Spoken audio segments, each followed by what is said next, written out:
Dude, I want you to be as smart as I am. Motherfucker, give me a... Dude, I want you to be as smart as I am. Motherfucker, give me a... Dude, I want you to be as smart as I am. Motherfucker, give me a...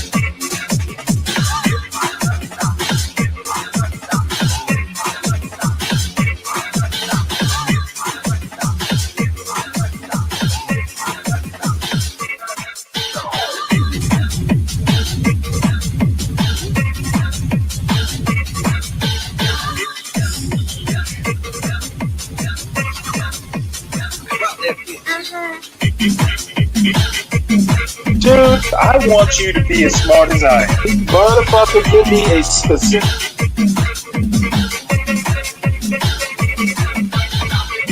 Dude, I want you to be as smart as I am. Motherfucker...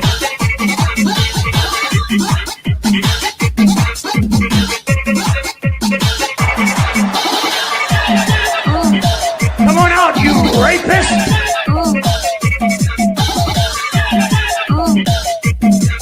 Dude, I want you to be as smart as I am. Black people, brown people who have not had due process in this country. And it absolutely enrages me to see Congress people out there advocating with such vigor and gusto on behalf of illegal immigrants, and they have nothing to say on that. I think it's unfair. I think it's unfair to say. I think it's unfair. Why? So that Democrats will show up at immigration detention facilities and advocate on behalf of gangbangers. So this is all that just is why. for, and you guys fall for it every single time. Administration, there's not only you're panicking. I mean that honestly. Like in crisis management and disaster management, we don't really panic over a normal number. It's a big number. It seems like a big number to you. We have a class divide in this country, and immigration really divides the elites from the working class. Working class. I think it's about the courts. It's about U.S. citizens, period. You don't have, if you suspend habeas corpus, I can't prove I'm a U.S. citizen. I have 2 Y's in my last name. That's an Arab name. I can't prove it, right? I mean, so let's just be realistic about here. So you can prison on behalf of people. I mean, look, the issue. I'm sorry. Who's going to prison? Because I was there. If you're are you talking about what happened in Newark on Friday? Are you talking about what happened in Newark on Friday? I was there. Detention center. Excuse me. I was there. Stop. I was there. Okay. Hello, everybody. Guys, let's get right into this panel. Baya, the brainless, she's truly despicable. She made this disgusting argument before. Let's check this out and we'll talk about it. She's a former DHS assistant secretary and a Harvard professor. The numbers tell the story, Juliet. Border encounters have plummeted almost to zero. You can look at the chart. And the last time I mentioned that on this show, conservatives on the internet lost their minds, but it is true. Yes. Border crossings are way down. The border is effectively closed. So under those circumstances, how can they still claim that there is an active invasion that warrants suspending a core constitutional right? So, I mean, they haven't proved it yet. And I take Secretary of Homeland Security, Noem, at her word that she is not a constitutional scholar. I mean, and then she answers the question.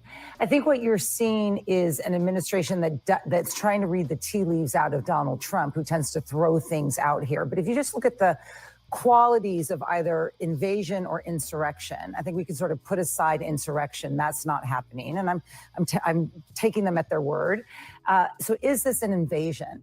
That, under no circumstances is it an invasion, because for one, they're saying that the border is secure. 2, it's the same numbers as it was, years ago, and nothing has changed within the homeland to justify that this would be a serious argument they can make. And what they're losing is they're losing the court cases. I don't think this is an attack on immigrants. I think it's an attack on the fact that they've lost dozens and dozens of court cases regarding due process and regarding access to the courts. This is a challenge against the courts. It has nothing to do with immigration. I will say clearly, I'm not quite clear what Trump is going to do. They will lose so bigly on this issue that it's so careless. It's like I don't even get mad about it. It's a very silly way to treat leadership in times of national security. And that's where people like me who don't get into the politics of it, it's like, yes, we're going to go through this motion because you want us to go through this motion, but no one can legitimately look an expert in the eye and say, this is an insurrection. Yeah, I mean, they're going to take this to court, Hal. And if Juliet's right, they lose. They might lose big, but they're going to expend a lot of resources trying to go down this road when they could just simply put these folks before an administrative immigration court and deport them. No, I take issue. She said that nothing has changed since last time. No, there were probably 12 million people came in under Biden. Okay, that was an invasion. So the invasion happened, and they're all here now. And what's changed is that, you know, the courts have decided that under no other president did they ever say that you had to go through this process to deport people. Since Clinton was there, no, absolutely not. Wait, what are you talking about? Because Barack Obama deported 3 million people. Yeah, you know what? You know how he did it? No, he did not go through they sent them back as soon as they came over. Hold on. That's exactly what happened. Right, okay. So they didn't go through a court let's process. sort this out. Border encounters. You encounter someone at the border. You can, in some cases, send them back. They don't get due process. But from the interior of the country, so they get due process. When Barack Obama deported the number of people, I think it was 1.9 million over two terms, that was done both at the border and in the interior through immigration enforcement, just regular old immigration enforcement. So just to be clear, what you're saying, he's trying to blur the lines and trying to say, oh, well, Obama did this. A lot of how Obama did it was at the border, which you can do. Some of them deportation once they're already in the U.S. What Trump is doing is trying to deport 20 million people that are in the U.S. right now without due process, without proving that they are, in fact, a person that should be deported. Is that if someone's on the border of Texas, they're in the United States, they're not due process. Trump but if they're has that further same up, power, they're right? due process. Okay, I mean, I'm just trying to get clear. Trump has the same power that Biden did and that Obama did to, if people are encountered at the border and they meet certain criteria, to turn them back. He still has. That's why that's why there's no border process. We're talking about due process in the interior of the country. So that's what clear. I get that. I understand interior, but those are two separate things. Even though they're both in the United States, one gets due process, another one doesn't. And what I'm saying is the courts are not treating it the same way they did previously. They're saying Trump does not have the power to deport people. And how do you put 12 million people before an administrative judge? The reason I keep pushing back, Hal, is because that is not true. How do you put 12 million people before an administrative judge? You can't. Yes, you can, because they're owed. I'm sorry, with all due respect, they're owed due process like anybody else on American soil is owed due process. But here's the problem. The problem is that this is, of course, political. And that the reason that they're saying this, the reason that Stephen Miller is saying that they're going to suspend habeas corpus if the judges don't do what they want, the reason Steve Bannon said they're going to suspend habeas corpus if the judges don't do what they want, is because they're going to suspend habeas corpus. Yes. And the judges are not going to be able to do anything about it because what can they possibly do? What army do they have to stop this? And so it doesn't matter what John Roberts says, who belatedly said, heavens to Betsy, I can't believe what I've unleashed with Trump versus the United States. Now Donald Trump appears to be lawless. We have to get this back. Too late, Mr. Chief Justice. But the problem here is that they have already signaled to us what they're going to do. And I believe that habeas corpus will be suspended. I will say, down the road I here. will say this, though. And guys, one of the things about the immigration bill that Trump squashed that was under Biden with Republicans was to hire more immigration judges, deportation judges, so that they can have due process for millions of people. And Trump squashed it. And the reason that I think it makes sense now that he didn't want it to go through is because he wanted to use this reason. Well, we can't waste too many people, so we have to just do no due process. It's unbelievable. I mean, they have not. I'm going to stop this right here, though. I actually like watching this guy's videos because I think I just like Abby Phillip. Just watching the way she conducts her panels. The problem with suspending habeas corpus is you can't half suspend it. If you suspend it, everyone is at risk, not just, quote, illegals. They're gonna do overreach with suspending it. And quite frankly, even Abraham Lincoln, when he did it, eventually Congress had to step in and authorize it. This is not something that an executive can do unilaterally unless there is an emergency. And the emergencies that Donald Trump has declared are artificial. Okay, there is no shooting war. The invasion they want to pretend is happening, it's not being done at the point of a gun.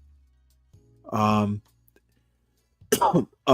it's a rhetorical invasion, and hopefully they don't pull the shenanigan. And the reason they haven't done it yet is Donald Trump looks at the polls.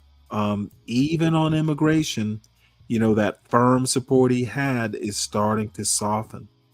And that's the way it is. Whether he likes it or not, we're either a nation of laws or we're not. And the law, even as a nation of laws, we have some huge problems. Donald Trump is just making it worse. And, getting rid of the democratic norms and not following the Constitution is not an improvement. So we will move on. Everyone, please make sure you hit the like button. Please make sure you subscribe to the John Galt Urban Landlord channel if you're new, and share the wealth. There is a bunch of anti-black stuff. There is a bunch of anti-black stuff, enough to satisfy everyone, I imagine. Please subscribe to the Stanley Cross channel. It's where I do a video essay or two every now and again on things that I find interesting to talk about. It's at Stanley Cross 6000, and we will move on to the next news story. I don't know quite what to make of this. I don't know that it's even that much of a surprise, because John Roberts, is the Chief Justice, has been wanting to erode the Voting Rights Act forever, for decades now. So apparently the Voting Rights Act has been eroded some more, and I'll read a short portion of this article. It's kind of long. So I may not get through all of it. And of course, I will have to enlarge it so I can see it. Old man needs enlargement. A panel of the 8th U.S. Circuit Court of Appeals has struck down one of the key remaining ways of enforcing the Federal Voting Rights Act in 7 mainly Midwestern states. For decades, private individuals and groups have brought the majority of lawsuits for enforcing the landmark law's Section 2 protections against racial discrimination in the election process. But in a 2-1 ruling released Wednesday, the 3-judge panel found that Section 2 cannot be enforced by lawsuits from private parties under a separate federal statute known as Section 1983. That statute gives individuals the right to sue state and local government officials for violating their civil rights. Section 1983 stems from the Ku Klux Klan Act that Congress passed after the Civil War to protect Black people in the South from white supremacist violence, and voting rights advocates have considered it an antidote to a controversial 2023 decision by a different federal appeals panel that made it harder to enforce Section 2 in the 8th Circuit. The earlier panel found that Section 2 is not privately enforceable because the Voting Rights Act does not explicitly name private individuals and groups. Only the head of the Justice Department can bring these types of lawsuits, the panel concluded. The majority of the panel that released Wednesday's opinion came to the same conclusion. So, essentially, private individuals cannot bring lawsuit. It actually has to be someone in the Justice Department, the head of the Justice Department. Excuse me, I'm coughing here. It's just basically a further erosion. They're going to get rid of it. And Trump's Justice Department is not going to be inclined to even deal with voting rights. As a matter of fact, Republicans traditionally have, basically the fewer people vote, the more chance Republicans have of winning. And that's been kind of their strategy for decades. So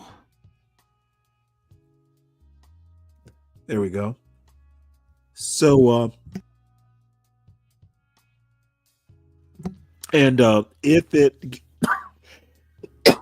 excuse me, if it gets appealed to the Supreme Court, it's a done deal. The conservatives there would just get rid of the Voting Rights Act altogether if they had the way to do it in one fell swoop.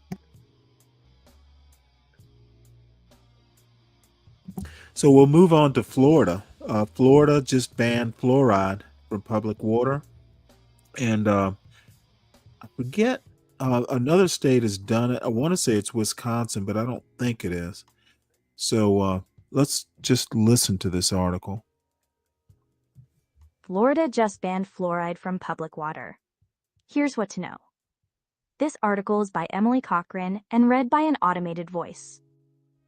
Governor Ron DeSantis of Florida signed a bill into law on Thursday that bans the addition of fluoride to public water supplies, making Florida the second state to prohibit the widespread public health practice. Studies show a clear correlation between fluoridated drinking water and improved oral health, including fewer dental cavities. Fluoride was added to a city's water supply for the first time in 1945, and the practice spread around the country in the following decades.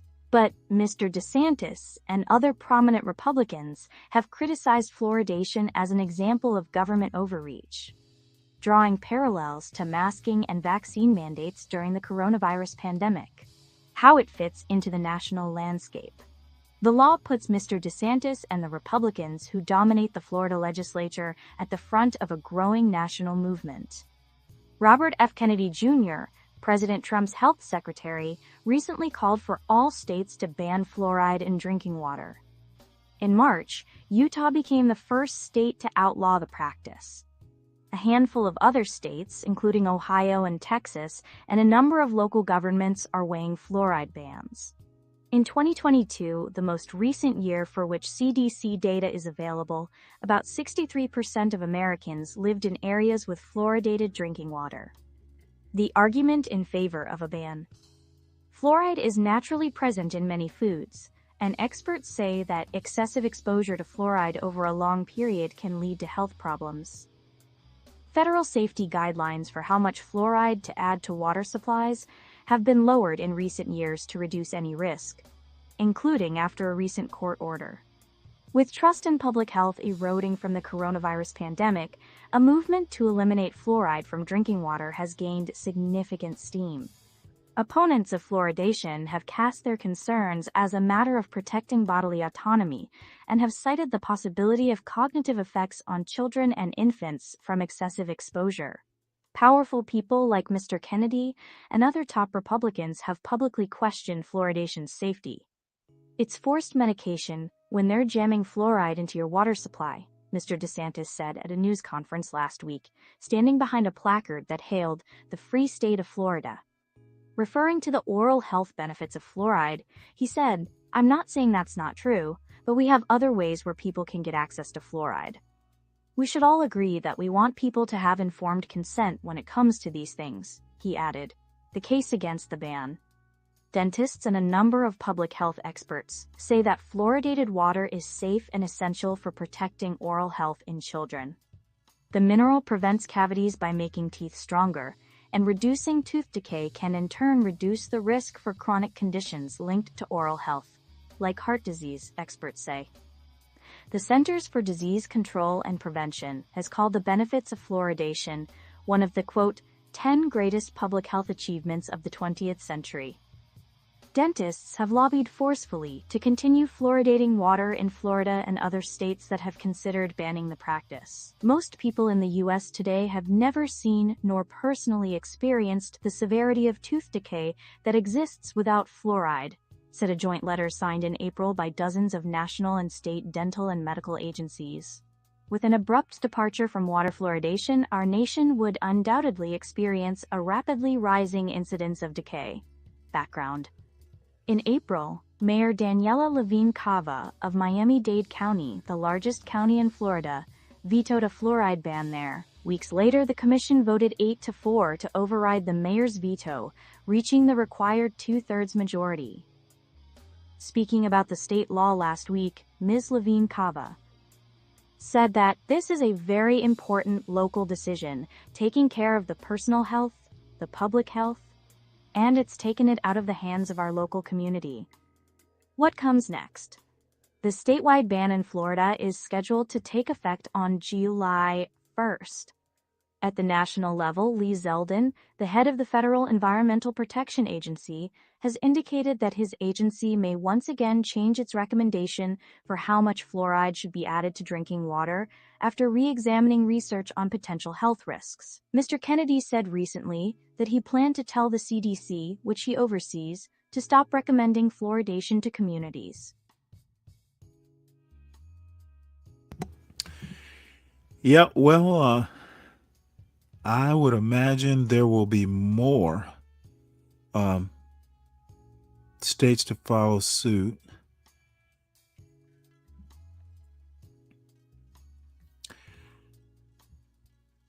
Well, we're going to move into Trump news now. Not that that fluoridation thing wasn't Trump-ish. So this actually, I guess I knew this was going to happen, and I have mixed feelings about it. I don't think any other president would bother, doing this sort of thing. But Trump has a flair, an ostentation fetish. So Trump to house 7,500 soldiers for military parade in government office buildings. So President Trump plans to have a large military parade with 7,500 soldiers in downtown government buildings on June 14, 2025. The parade honors the Army's 250th anniversary and coincides with Trump's 79th birthday. Following long-standing military celebration plans, the event will showcase 120 military vehicles, including 24 Abrams tanks, an equal number of Bradley infantry fighting vehicles, 4 Paladin self-propelled howitzers, and various aircraft flying overhead. The parade's cost is estimated at $30 million, but may rise to $45 million, featuring a viewing stand on Constitution Avenue near the White House and a fireworks finale. The parade drew criticism with lawmakers, saying Trump uses it for political purposes, while Trump says it celebrates the greatest military in the world. And my thoughts are, Trump will kill 2 birds with 1 stone. It is all about ostentation. Look at the way he has decorated the Oval Office. It looks like a room in, Louis XIV's Versailles. It doesn't reek of class. So I look forward to watching that military parade. I feel sorry for the people who have to march in that parade. But that's what autocrats do. So the next story, SEC investigating whether Coinbase misstated its user numbers. And the only reason I'm even interested in this is I'm not a huge fan of Bitcoin sort of things. I'm kind of old fashioned that way. I like the old fashioned, stocks and bonds, the instruments that have been proven. And could just be that, the newfangled stuff I'm just distrustful of. I'm kind of a financial boomer, maybe. But there's a whole lot of things that, just don't make sense. Um, but let's play this story. There are those of us out there who are really into Bitcoin and that sort of stuff. I just, have my doubts. SEC investigating whether Coinbase misstated its user numbers. This article is by David Yaffe-Bellany and Matthew Goldstein, and read by an automated voice. Not long after President Trump took office, Coinbase, the largest U.S. cryptocurrency exchange, got some good news. The Securities and Exchange Commission was dropping a lawsuit that had accused the company of illegally marketing digital currencies to the public. But that case may not be the end of the company's legal troubles. The SEC has also been investigating whether Coinbase misstated its user numbers in past disclosures, an inquiry that began during the Biden administration and has continued under Mr. Trump, according to 4 people familiar with it. The investigation, which has not been previously reported, has focused on a metric that Coinbase included in securities filings and marketing materials, claiming that the company had more than 100 million inches verified users, said the people, who spoke on the condition of anonymity. The data point appeared in Coinbase's original public offering document in 2021, but the company stopped citing it 2 years later. Coinbase has been in touch with the SEC over the course of this year, 2 people familiar with the inquiry said, and has hired the law firm Davis Polk and Wardwell to assist with its response. A representative for the SEC said the agency would not comment on the existence or non-existence of a possible investigation. Paul Grewal, Coinbase's chief legal officer, said in a statement that the SEC's inquiry was a holdover investigation from the prior administration about a metric we stopped reporting 2.5 years ago. While we strongly believe this investigation should not continue, we remain committed to working with the SEC to bring this matter to a close, Mr. Grewal said. The investigation into Coinbase shows that enforcement efforts on the crypto world have not entirely ceased in Washington, even after the SEC largely disbanded its specialized crypto unit. Since Mr. Trump took office in January, the SEC has dropped more than a dozen lawsuits and investigations targeting crypto firms, including the case it filed against Coinbase in 2023. The commission's new chair, Paul Atkins, is widely regarded as a crypto advocate, and the president is involved in several crypto ventures himself. But whatever the political environment in Washington, the SEC has a long-standing mission to make sure that public companies do not include misleading statements in regulatory filings that could influence an investor's decision-making process. Agency officials have contacted former Coinbase employees over the past few months, seeking information about the, quote, verified user figure, said the people familiar with the inquiry. Coinbase, a publicly traded company worth more than $60 billion, offers a marketplace where people can buy digital currencies like Bitcoin and Ether. In a sign of its growing prominence, the company was added this week to the S&P 500, the most important index for measuring the broad performance of stocks traded in U.S. markets.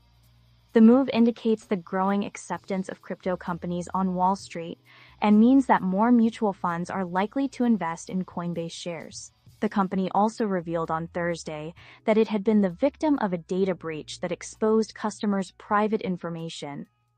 The incident could cost Coinbase as much as $400 million to resolve, according to a public filing. Coinbase has long played a leadership role in the crypto world. The company was at the vanguard of the industry's attacks on Gary Gensler, the SEC chair during the Biden administration, who argued that nearly all digital assets should be regulated as securities, like the stocks and bonds traded on Wall Street. In its 2023 lawsuit, the SEC claimed that Coinbase violated federal securities law by failing to register as a broker and argued that some digital assets on its trading platform were securities that should be subject to strict regulation. Coinbase countered that it had done nothing wrong and that the SEC was misguided in classifying cryptocurrencies as securities. After the lawsuit was filed, Brian Armstrong, Coinbase's chief executive, said the SEC had, quote, taken a regulation by enforcement approach that is harming America. Over the ensuing years, Mr. Armstrong became more outspoken in his attacks on the agency. Coinbase poured tens of millions of dollars into the 2024 elections, supporting congressional candidates who backed the crypto industry. Since Mr. Trump's return to office, Coinbase's standing in Washington has been transformed. Mr. Armstrong sat 3 seats away from the president at a first-of-its-kind White House summit for the crypto industry in March.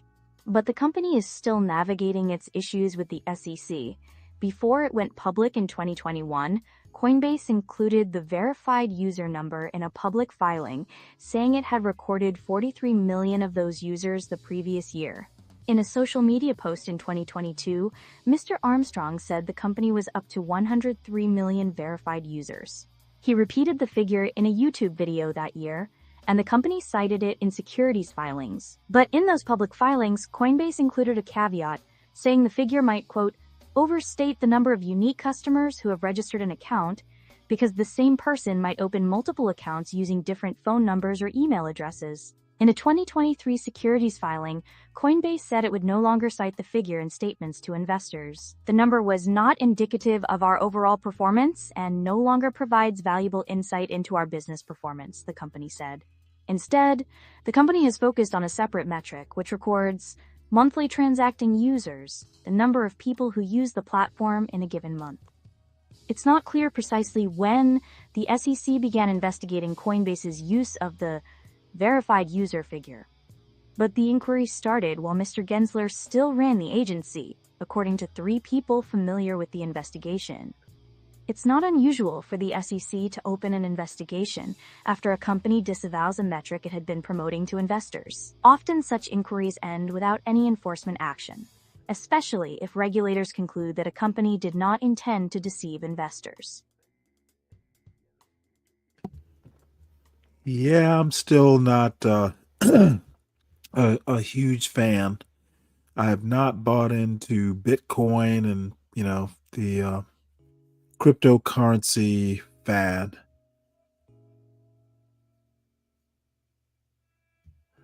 So this next story is really interesting. If folks will remember,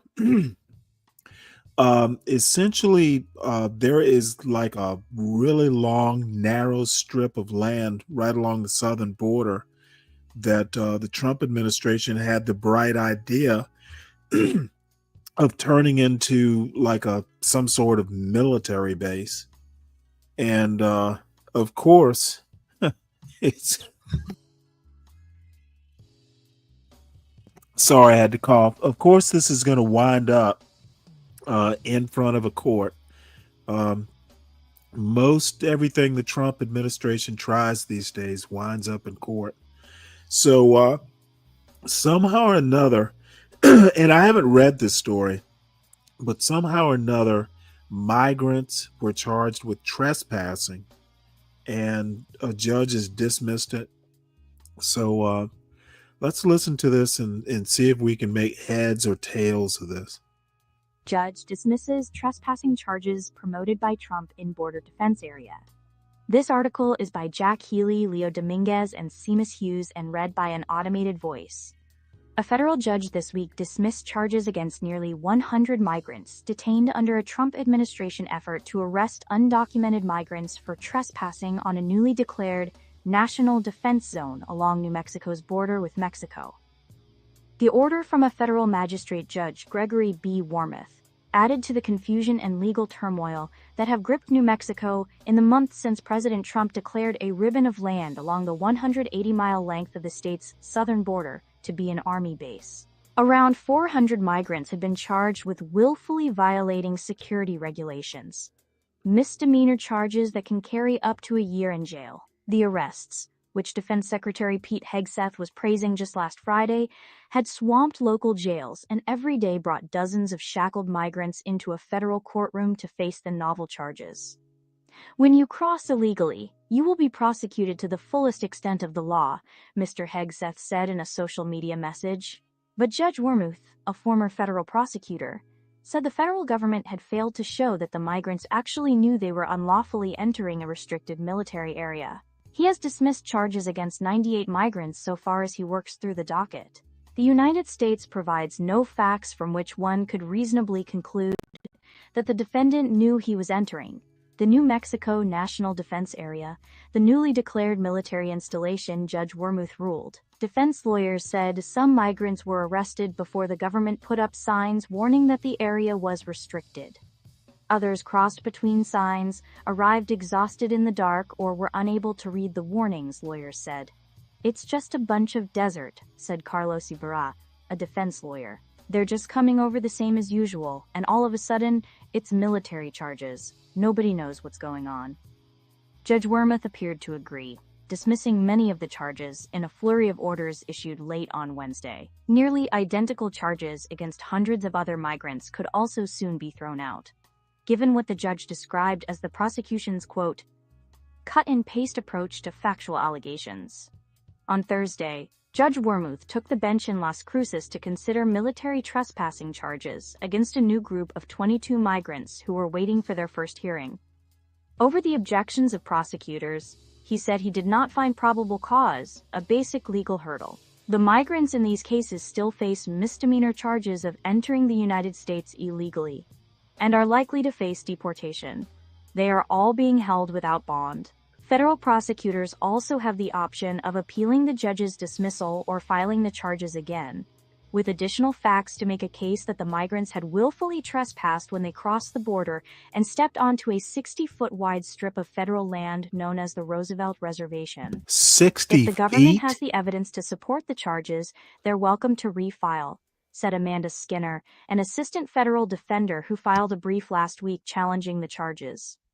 We've been convinced there was no probable cause. The U.S. Attorney's Office in New Mexico and the Justice Department did not immediately respond to requests for comment on the dismissals. The judge's ruling did not address the larger questions that have swirled through the heavily Democratic state of New Mexico since the Trump administration began expanding its legal powers and military presence on the southwestern border.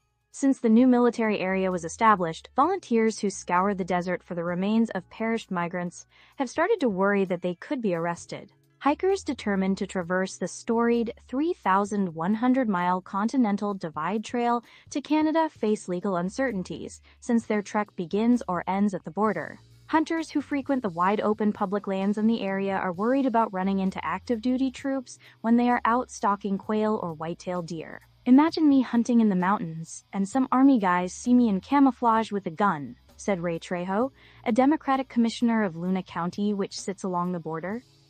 The administration didn't think this through. The military zone has drawn praise from conservative farmers and politicians in the area, who credit the president with restoring calm.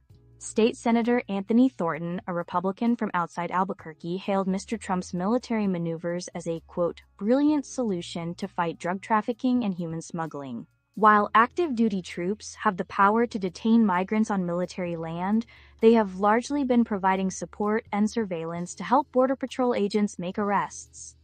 Major Jeffrey A. Carmichael, a spokesman for the Joint Task Force Southern Border, said military personnel had not detained anyone so far in the administration's newly declared national defense areas along the southern border. He said they had helped detect more than 150 unauthorized trespassers. In response to the case dismissals of migrants the military helped apprehend, Major Carmichael said that the task force's authority ends where the U.S. Border Patrol's law enforcement responsibilities begin, and that adjudication was the responsibility of the Department of Justice, not the Department of Defense. Still, critics said they were uneasy about thousands of active-duty troops and armored combat vehicles patrolling American soil so close to home. It's beginning to feel like an occupation, said Sarah Silva, a Democratic state representative from Las Cruces. It's putting people on edge. In April, The Trump administration declared the border strip would be treated as an extension of the Fort Huachuca Army base in eastern Arizona, but the Army has ended up taking jurisdiction over at least 170 square miles of public lands, far more than some in New Mexico had anticipated. At some points, the new defense area appears to stretch 3 miles into the United States, far exceeding the original 60-foot corridor, according to estimates from local officials. The federal government recently added to that footprint by creating a second military installation that extends 50 miles from Fort Bliss in El Paso. Local officials said they were still unsure where the military's authority now began and ended in the unmarked vastness of the Southwest's open, public spaces. What is the current public access status of the lands? Senator Martin Heinrich, a New Mexico Democrat, asked in a letter to Mr. Hegseth on Wednesday. Are these areas now closed to public entry, or are they still accessible to U.S. citizens? The Bureau of Land Management has said it would work with the Army to allow miners or farmers with grazing leases to continue using the land. But Major Carmichael said that recreational users like hunters and hikers were no longer allowed, and humanitarian aid groups could not operate without permission. The federal government has started to mark the area by planting restricted area signs every few hundred feet near the border. The signs, in Spanish and English, warn people that they could be stopped and searched and forbid photography and note-taking. But most of the signs face only one way, toward the border, in the direction of arriving migrants. They were not readily visible to anyone coming from the north. An app used by hunters, called ONX, still marks the area as being part of the Bureau of Land Management, not the Defense Department. Outside the tiny border village of Columbus, James Johnson, whose family has farmed the area for a century, said he supported Mr. Trump's immigration crackdown and the surge of personnel to the area. Migrants crossing his land have pulled down fences and broken pipes to find water, he said. Now the area feels more secure. I haven't seen much of a military presence, he said, adding, but the Border Patrol is actually doing what they're supposed to be doing, patrolling the border. So far, no American citizens appear to have been arrested and charged with trespassing in the military areas. But the federal court in Las Cruces, which handles border-related offenses, had been inundated with undocumented defendants before the judge began dismissing cases. While border crossings are down sharply, public defenders said the legal system in New Mexico was facing an onslaught of cases because federal prosecutors were criminally charging nearly every person apprehended along the border, rather than turning them back to Mexico. The authorities were having trouble finding enough jail beds, defense lawyers said, an issue not likely to be immediately resolved despite the judge's dismissal of some of the trespassing charges. Boil, bubble, toil, and trouble. This dude, Trump is literally, I'm not sure he's actually in control. A lot of his advisors coming up with these novel ideas. It's like when you try and solve a problem, you try not to create more problems. This man is a menace. And when we get rid of habeas corpus, I fully expect non-immigrants to be in as much trouble. This guy's taking bad advice, because I know he's not smart enough to come up with some of these ideas. So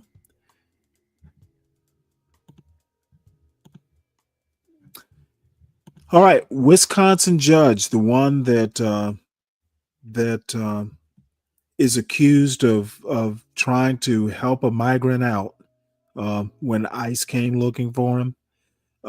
She's been indicted and pleads not guilty to helping a man evade federal immigration agents. A judge from Milwaukee County Circuit Court entered a not guilty plea Thursday during a federal arraignment on allegations that she assisted an undocumented man in avoiding arrest. Prosecutors accused Dugan Judge Dugan, of escorting Eduardo Flores Ruiz through a back door on April 18th to block immigration agents seeking his arrest for illegal entry. Witnesses reported Dugan and another judge confronted arresting agents in the courthouse before she said, "Wait, come with me," and let Flores Ruiz and his lawyer out. Last week, Dugan was suspended by Wisconsin's highest court to maintain public confidence, while her legal team contends that the federal government's prosecution infringed on the state's sovereignty amid ongoing immigration policy disputes. If convicted of obstruction and concealment, Dugan could face up to 6 years in prison, and her defense will likely seek a jury trial given public controversy. Yep, I don't agree with ICE agents could wait for the local jurisdiction to finish its business and then negotiate afterwards. Once again, Trump is just taking bad advice. And Tom Homan is a problem. And he's going to wind up causing more trouble and more problems than he's helping to resolve. And this is the last news story, at least for now. We listened to the birthright citizenship case earlier yesterday morning, and it was kind of fascinating, actually. So shout out to the Supreme Court, shout out to the lawyers, and it is fascinating. They did not get around to the actual 14th Amendment piece. What they argued today was nationwide injunctions. And it's kind of funny because listening to it, I actually think that the court, even the conservatives, are more inclined to let this nationwide injunction on Trump's executive order suspending birthright citizenship stand. The media, news media, is saying the court was kind of divided, and I didn't see that divide. Uncle Fatty, you listened with me. It sounded like they were not divided. Everyone was kind of skeptical of suspending the nationwide injunction. It would just cause too much turmoil. You know, you're a citizen in one state, in one judicial district. You're not a citizen in another district. Lot of trouble. Trump is a figurehead for the Heritage Foundation. I guess you could say that. I think he's a useful idiot for the Heritage Foundation. So yes, a figurehead. And we're going to get to a couple videos that I didn't get to this morning, and it is sure to stir up the Deacon Daves of the world and others. This is on that Times Square statue that has caused so much controversy. I didn't see a big deal with the statue, but Deacon Dave has schooled me on what it means, and it sounds like he's right and I'm wrong. So this one's for Deacon Dave. Family and fellow soldiers, I'm the professor, and this is the moment of truth. I'm sure you've heard me often say that white supremacy loves a cruel prank, especially one that takes a long time to pay off. By now, you've heard and seen the statue in New York City claiming to depict a black woman on display in Times Square. Now, it's the Times Square's art program that were the ones who commissioned this work. In fact, when you look at the Times Square official website, you see that there's a whole small army of people who are involved in this. You have funding provided in part by the Jacques and Natasha Gilman Foundation, Morgan Stanley, the New York State Council on the Arts, with the support of the Office of the Governor and the New York State Legislature, public funds from the New York City Department of Cultural Affairs in partnership with the City Council, and additional in-kind support from the Times Square Edition Hotel. So no matter what the British stooge who created this thing may try to tell you, It was the white money behind it who actually decided what it was going to look like. They were certainly the ones who looked and said, this is what we want the public to see. When governmental entities put out the call for some sort of public art, especially in a city like New York, you better believe they get absolutely inundated with submissions from around the world. After all, this is a chance for a big paycheck, but more than that, if you're an artist, this is the kind of thing that gets your name out there. It's something that every artist needs. So they had God knows how many tens, if not hundreds of thousands of submissions from around the world, and they chose one from this British guy whose previous works are also of overweight black women. Clearly, this so-called artist who crafted this mess, he has a fetish of some sort for chubby chicks, and that's fine. But he needs to keep his own dysfunctions at home. And the reason that so many people are reacting the way that they are is because a statue in particular is supposed to be striking. It's supposed to be impressive. That's why you take out the time and the effort to have some sort of three-dimensional representation of a person engraved in stone or steel. The very medium itself, that's basically meant to say permanence. It's important. And keep in mind, these are your white liberals in a so-called liberal city of New York who commissioned this, perpetuating the mammy image and falsely claiming that it's all about body positivity. Why is it then that they never go on a crusade to put out a bunch of images depicting white women as being overweight, frumpy slobs? If this is all about body positivity, then it should be good enough for white women then, shouldn't it? But they don't do this with white women. They never do. When you put up a statue in public, it's supposed to be done as something that fits in with the pantheon of works that are in the public, and that means it adheres to classical standards. The point of putting an image in stone or steel is power. That's why you do it. Sculptures are not the same as paintings. Statues are about power. That's why they're usually much larger than human beings, and they're put on pedestals. It's meant to literally make them larger than life, and that's for a reason.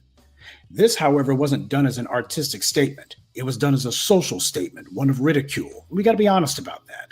The so-called Times Square art team behind this said that they thought of this as being an introspective meditation on humanity, and that it's supposed to give viewers a unique opportunity to experience Times Square in a new light and share in a moment of personal reflection and empathy amidst the hyperactivity of the district. Really? Showing a very large, obese black woman with her hands on her hips, dressed like she just came from the swap meet, this is supposed to inspire personal reflection and empathy? Now that is just some weapons-grade BS and nothing else. It's the same old usual suspects who are doing some dirt, and they're trying to pretend as if dumping a bunch of $5 words on top of it and a bunch of insincere, flowery prose is supposed to make this thing smell and look like something other than what it is. They know exactly what it is that they're doing, even if a bunch of black people have chosen not to. And of course, you got the usual gender war dead-enders doing their whole, well, black women are overweight shtick. Stop being stuck on stupid. Black women could, as a group, be fitness models, and these white people would still have put this out there. Hollywood made Hattie McDaniel the avatar for black women 80 years ago. Was that because all black women were running around being overweight? You look at the depictions of George Washington, and he's always shown as being physically fit, and a number of sculptures of him have the nerve to show him as some muscular, roided-up god. But the real George Washington was a pot-bellied, balding redneck from Virginia with rotten teeth. Elvis Presley is another one. He was an obese slob, especially at the end of his life, and yet not one of the statues of him shows him like that. Instead, they all show him the way he was as a young man, very young, because when white people make statues of other white people, they want them to fit an ideal. It's meant as a way to glorify themselves. So let's stop making excuses for the inexcusable. Now, as you can see, I also included a picture of another famous New York City sculpture called Fearless Girl. You'll recall this one was put on display in New York City, and it was commissioned by State Street Global Advisors. That's an investment management firm. And of course, you notice that when these white people have a depiction of a little white girl, she's depicted as austere and dignified. Even the clothing that she wears is not sloppy, not sassy. She's not shown as being tired or worn down, as I've seen some people try to defend that other sculpture as being. See, Fearless Girl was meant to send a clear message about gender and feminine power. And it was no accident. They wanted to show a female figure challenging the power of Wall Street. And they made certain that it was a white female that they showed doing it, even though they, white women, are also one half of white supremacy. Look, even if you want to say that this statue is not significant, that's fine. In an existential sense, that's true. But we're not talking about abstractions here. We're not talking about the grand scheme of things. We're talking about the real world. And in the real world, the question is, why did these white people put time and money into putting something like this on display in the first place? It was white people in New York using their money that decided to put this on display in the first place. And we've seen this one before plenty of times. Remember the so-called sculpture in Boston a couple of years back that we were told was supposed to be a memorial to Dr. Martin Luther King and Coretta Scott King? There was a controversy about that one too, because it was clear the people behind it went out of their way to choose something that was odd. This wasn't a monument. It was white people having themselves a typical sick joke. And that absurdity had to go through a number of different white committees before it was finally created, just like this sculpture in New York. So it wasn't just one or two bad actors here. This was a manifestation of the system of white supremacy that we're fighting against.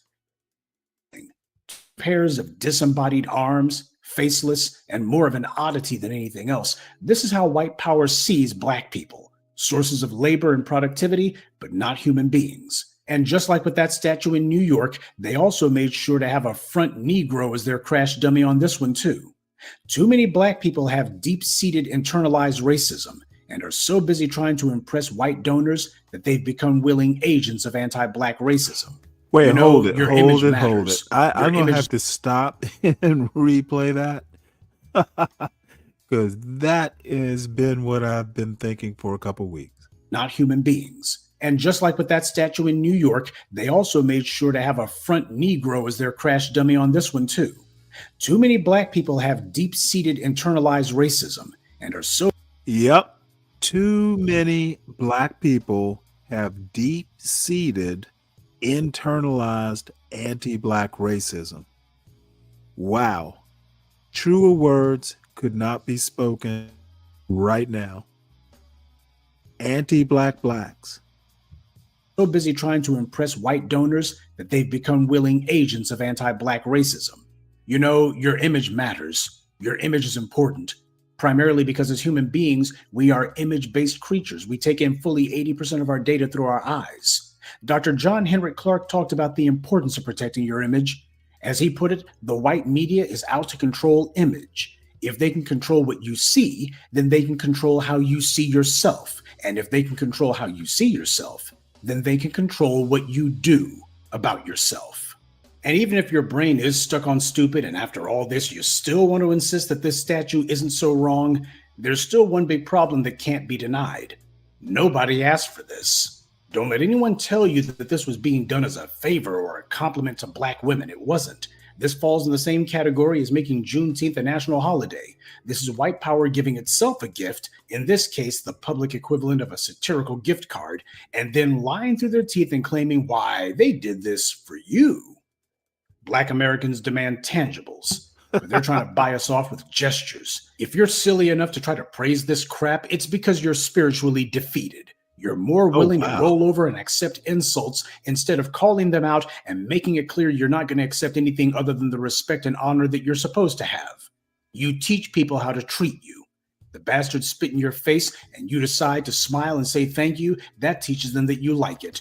When people are used to losing, a lot of them will be so beaten down and defeated that they just stop fighting. In fact, a lot of them will just start trying to find ways to tell themselves it's not so bad. They'll try to tell themselves that the defeat is actually good for them. And that's how you dial yourself in to be oppressed for the long haul. And it's also wrong to use shaming tactics like black women are all overweight. First of all, that's not true. Second of all, black women didn't commission this nonsense. And also, public displays are not based on demographic statistics. They're based on ideal representations. Rather than being stuck on the object of this nonsense, you need to be asking about the people behind it. They're the ones who wanted this out here. It wouldn't exist without their money, and it wouldn't exist without their authorization.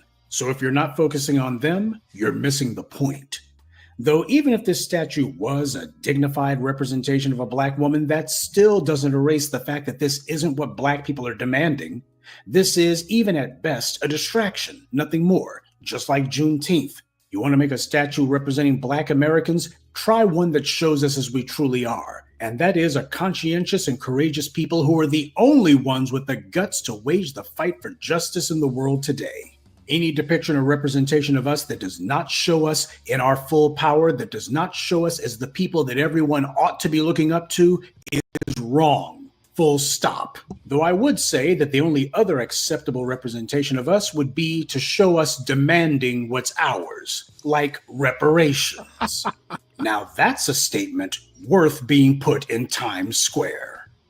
Nice. Good day, and be one. I'd like to take a moment to mention some of our contributors. I actually like that statement. Little bit bombastic. However, I don't necessarily see anything wrong with the statue in and of itself, but I do question why it had to be. So, a lot of what he said, I agree with, though. Dave, I'd be interested to know what you think. And this next one here is backtracking onto the black fatigue point. You're turning your back on your people. I listened to as much as I got. Did you just do a black scent?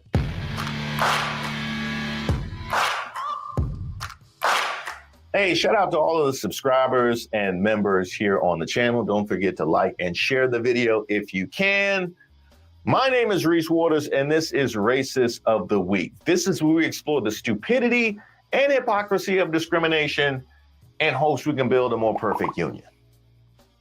And also laugh. As usual, I would like to thank today's sponsor, Racism. And of course, if you have any nominees, you can throw them in the comments. You can email me at admin@reesewaters.com. Now, we, in part one, we already outlined the core tenets of the black fatigue argument. Black fatigue is real. I think society as a whole is there. We are just so unbelievably fed up with the ghetto ratchet behavior, entitlement, the victimhood, that they want to praise this woman. And of course, the hellacious clapback that befell them from their very own. Is black fatigue a real What's up, thing? troll? You know me, I Totally won't shy away disagree from a with your conversation. point. And no, Yep. no, it's Hello. not. Yeah, white fatigue Morning. is not fucking real. Of course it's not fucking real. That white on white crime is something to see. It really is. It really is something to see. It's the stuff they never show on Newsmax or OAN. Hey, remember this lady? Black fatigue is real. Her page is gone today. Just gone. It was definitely there yesterday, but when I went to look at it earlier this morning, it was no longer there, or at least I couldn't view it. Other people are saying the same thing. So either we've all been massively blocked, or that page is deleted. Either she deleted it, or she got banned. And I have to say, I'm curious which is the case. Because it certainly wasn't just me stitching this woman. I mean, a bunch of people were stitching and or downloading and then sharing her videos because of her take on this black fatigue she's claiming exists. And look, I never am one to wish harm on people or want to attack one individual person, but her takes were really dangerous. And I'm wondering if there were some sort of repercussions found already for her saying those things. She said on her page that she worked in education and was, I believe, a kindergarten teacher. And I know I, for one, was pretty concerned about a teacher having such very obviously racist ideas. Who knows? I thought that was kind of interesting and I wanted to point it out. Do not wish harm on her. That's just not in my nature.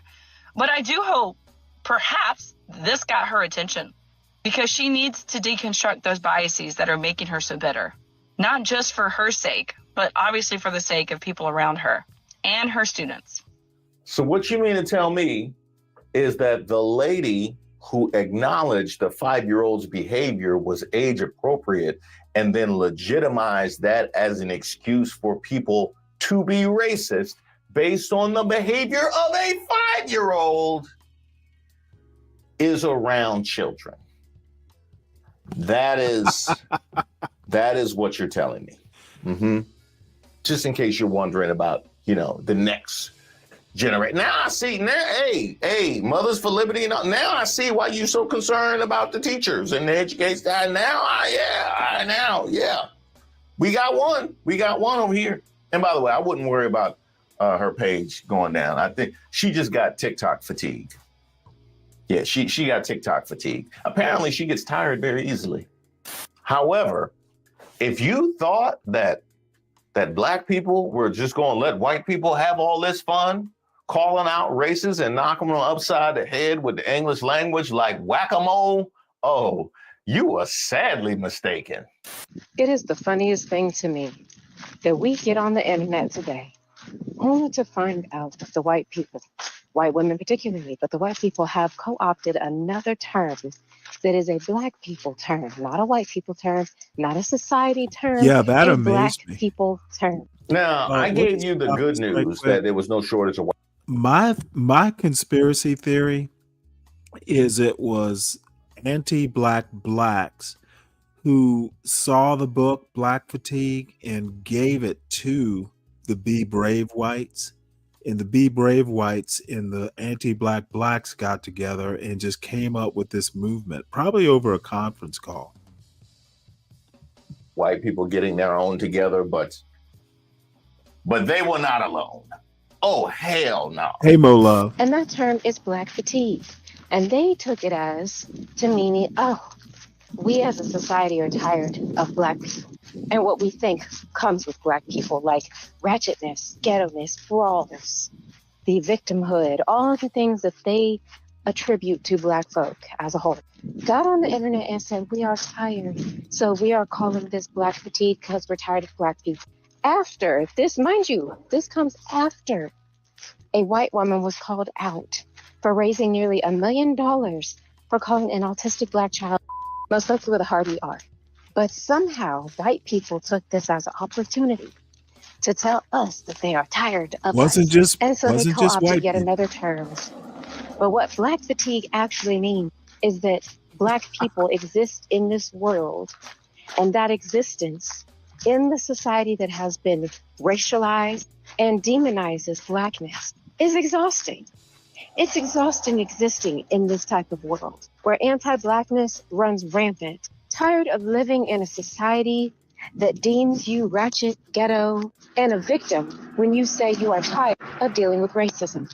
A system and society where we are unable to express our feelings and emotion without being labeled a perpetual victim. And now we got white people trying to victimize themselves because they are not allowed to be as racist as they would like to freely be allowed to be. And now they got black fatigue. Get the fuck out of my face. Rattery, animalistic. This is why people have black fatigue. So this is what we have to wake up to and talk about on a Saturday morning? Okay. When they said make America great again, I really didn't understand that we were going to be lifted up and transported back to like the 1800s. I think I missed that part of the conversation. She said that she's tired of, she has black fatigue. Y'all, that's like me telling someone that has a chronic disease or has cancer that I'm tired of them being sick. Them being sick and having to deal with their chronic illness. Hey, dirty dude, I am tired. having fun here. Without even a thought about how it must feel for them to be the ones actually dealing with the disease. It's not normal those eyebrows. To be the entitlement of it all, to have the boldness to stand 10 toes down with your shades on top of your head and say that you're tired of someone else's oppression, violence against them, systemic and systematic and consistent and continued racism. And she probably doesn't even think she's a racist. That's the hilarious gag. She says she's tired of brawls on cruise ships. I don't know what cruise ship she goes on, but I was tired of not only seeing a brawl at the White House, but having everybody that behaved in the thuggery, horrific ratchetness. Are those real eyebrows, because white violence is viewed completely different than black Which violence. Is fake? The White violence or the is hair? almost always justified, and black violence almost never is. I mean, literally pardoned. These people took a poop. Now, you want to talk about what's gross and nasty and people not being accountable and what's thuggish behavior, baby. I don't know who raised you, but taking a poop on somebody's desk in their office is gross. Black fatigue. This is where we at now. Imagine how we feel. Y'all even colonized that. Like Black fatigue is not what y'all created it to be. It was the fatigue of black people having to exist in this country and dealing with all y'all dumb shit. We were tired, not y'all. Imagine Hear telling that, the internet that troll? you're tired of all the ghetto-ness and the ratchetness and all of the fights when It's y'all are dumb quite shit, literally troll. the godfathers of violence in this country. And then all the ghetto and ratchet speak. Your kids are emulating exactly what we say and calling it Gen Alpha and Gen Z speak when it was just AAVE repackaged to be palatable for white people. What are we talking? Like, y'all are quite literally exhausting. But like 8.5 by 11s are going to do this all the time. I'm not worried about the hue. And this is the fascinating thing. And again, I'm going to re-emphasize it because I'm hoping Be Brave and Think is listening to this. Motherfucker, you are a moron. Your point of view on American politics and culture are literally, I'll be kind and say unlearned. And your holy men, Act Nation, the CT, John Galt, and I actually forget who the fourth is. They are demented. They have no clue. Someone hurt them earlier in their lives, and they just hate black people outright. So there you go, Be Brave. I expect you to do a show. This time, when you title your show, please use your whiteness to make sure you title it correctly. All the words should begin with a capital letter. Be white and use proper titling on a show. So let's get back to the truth. However, the black people getting on and co-signing the black fatigue to make white people feel better could not be me. That's true, Dirty. Agreeing with white people when they aren't even picking you. Super weird. But like, sure, being held accountable for your racist ideology. If I were white and I had to constantly hear. Oh, and you know what? I'm kind of on a roll here. Sorry, I've had a couple beers. The black community, as it's conceptualized, because I think there are a bunch of black communities, not one big contiguous homogenous black community. But let's go with the homogeneous. Let's go with the homogenous black community. The biggest threat to the USA's black community, the legacy black community, is the anti-black blacks. Not the Be Brave whites, not the white racists. It is the black anti-black blacks, the ones who think there's such a big problem with black culture. They are the existential threat because they think all them blacks, all the blacks are the same. Black culture, like there's not several different facets to black culture. All blacks act like hood culture. And if you read a book and if you try to be different, or if you marry outside of your race, you're betraying. You're not real black if you marry a white woman. If you read a book and quote from the book, you're pretending, but you're really black. That is bullshit, and I enjoy mocking it. Y'all are fools, and you are a threat to yourselves. The nightshades describing nightshades are the real nightshades. Hopefully, I made it clear my disdain for that worldview. That black people are right, and then it proves out, and you're sitting there being mad? Yeah, I'd be mad too. I too would be annoyed if I were half the age of black women but looked twice as old as them.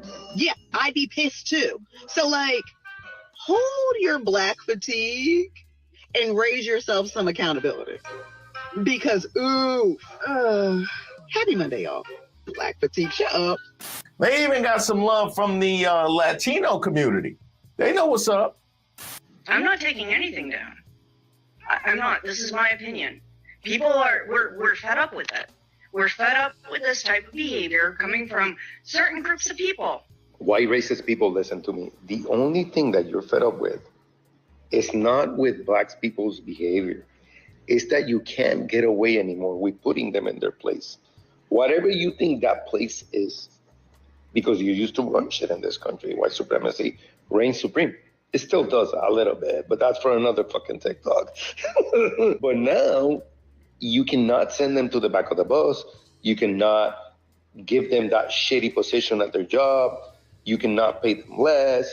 So all of this shit is weighing heavily on all of you. We know this. We can fucking see it. It bothers you. And you want to go back to where those times were. Well, let me interrupt one other thing. You can't tell them what to think and how to think.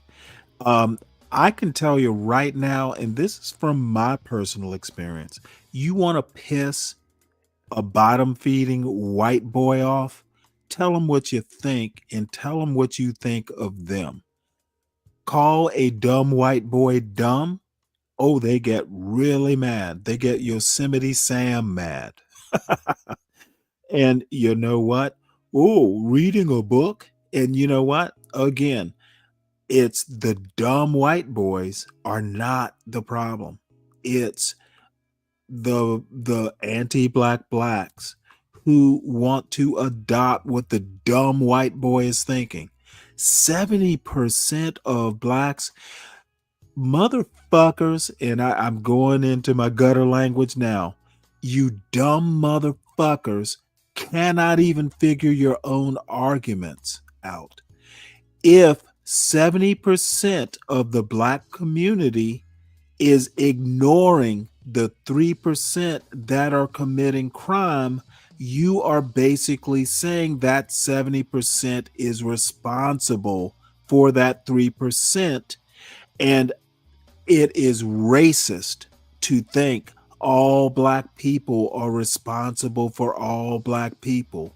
And for the anti-black blacks, motherfucker, being a credit to your race went out after Booker T. Washington died. Okay? I don't have to be a credit to any race. I have to be a credit to my family, maybe my community. But motherfucker, I don't represent the race, and stop acting like I do. If I represent the race, then I'm responsible for all the stuff that my race does, and that just simply is not true. The same argument that white boys, well, I didn't own slaves. My family didn't own slaves. Well, motherfucker, it's the same argument. If you're not responsible for what white people did in the past, then black people are not responsible for what other black people do. It is moronic, it is dumb, it is racist to think 70% of people are making excuses or even give a fuck. I do not give a fuck. As callous as that sounds, I don't give a fuck what happens in Chicago because I've never been to Chicago. It's up to the people who live in Chicago to deal with it. And the racist presumption that I'm motherfucking responsible. Well, what about all the black on black crime in Chicago? Well, motherfucker, I don't live in Chicago. Ask someone who lives there about it. It is dumb white boy bullshit and racist besides to think that 70% are making excuses. 70% don't give a fuck because they either left the ghetto or never lived there in the first place. It is not my job to go back and help the ghetto It's not my neighborhood. And the dumb anti-black nightshades who think it is are nightshade level thinking. So that is my anti-black homily for today. Do better, anti-black blacks. Do better, be brave whites. Start using your brain. Okay. Literally, that's the slogan to your fucking political party. Make America great again. Make it so that we can be racist assholes again with no consequence. With this administration and Stephen Miller and guys like Donald Trump, you're getting close to it. So you're feeling a little bit like emboldened. We understand that. But listen, here's the thing. There's more decent people in this country than assholes like you. Way more. There's just a lot of them stay home and didn't vote. But it doesn't mean they disappeared. So you're not going to do it. I'm telling you, look at me right now. We're not going to go back. Yeah, I know you think we're going to go back, but it's not going to happen. I promise you. No matter how many times Trump or Stephen Miller or any of these assholes tell you that it's okay. I think I went there. All right. Oh, that's right. And Trump's an asshole. It's time to be real with you, because I said it was good news and bad news, right? I told you it's good news and bad news. So the good news was that it was no shortage of white people getting their own together about the racism of this hashtag. I forget what it means. The bad news, I think this was like Christmas for Black MAGA. Someone oh my goodness! You know what I mean? Oh my! You would have you would have thought that Judge Joe Brown was giving a toast at the Black MAGA Black History Month. You know what I mean? How you doing? It's crazy. You would have think they just stripped all the black people out now of the military. I'm embarrassed. The voice of reason, Lupin Reigang, has arrived, and now I'm embarrassed for my fairly drunken diatribe. Lupin, I apologize, but you know what? I had to get it out. So thank you for the compliment, though.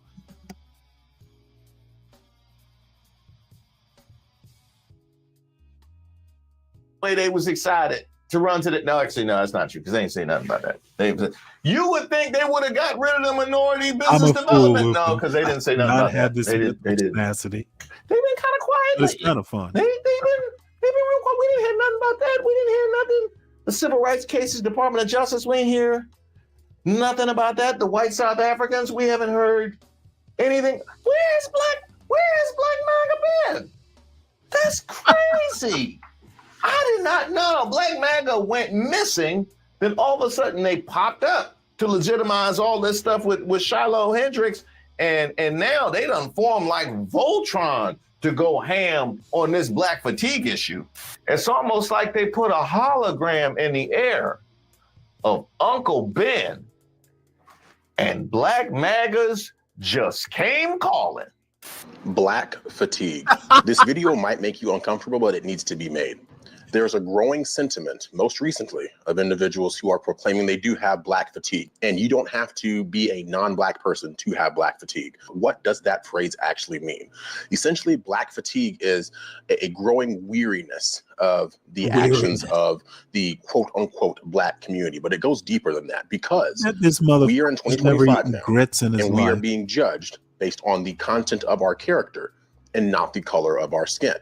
Hey, y'all hear that? Yeah, send the white South Africans back. Hey, send them back. Now, because they got to stay in the same line with the Cubans and the Venezuelans. Now, because it's content of your character now. It's content of your character. And by the way, tell Elon Musk that we got to scrub most of those DEIs and hood rats and N-bombs that were directed at people of legitimate character.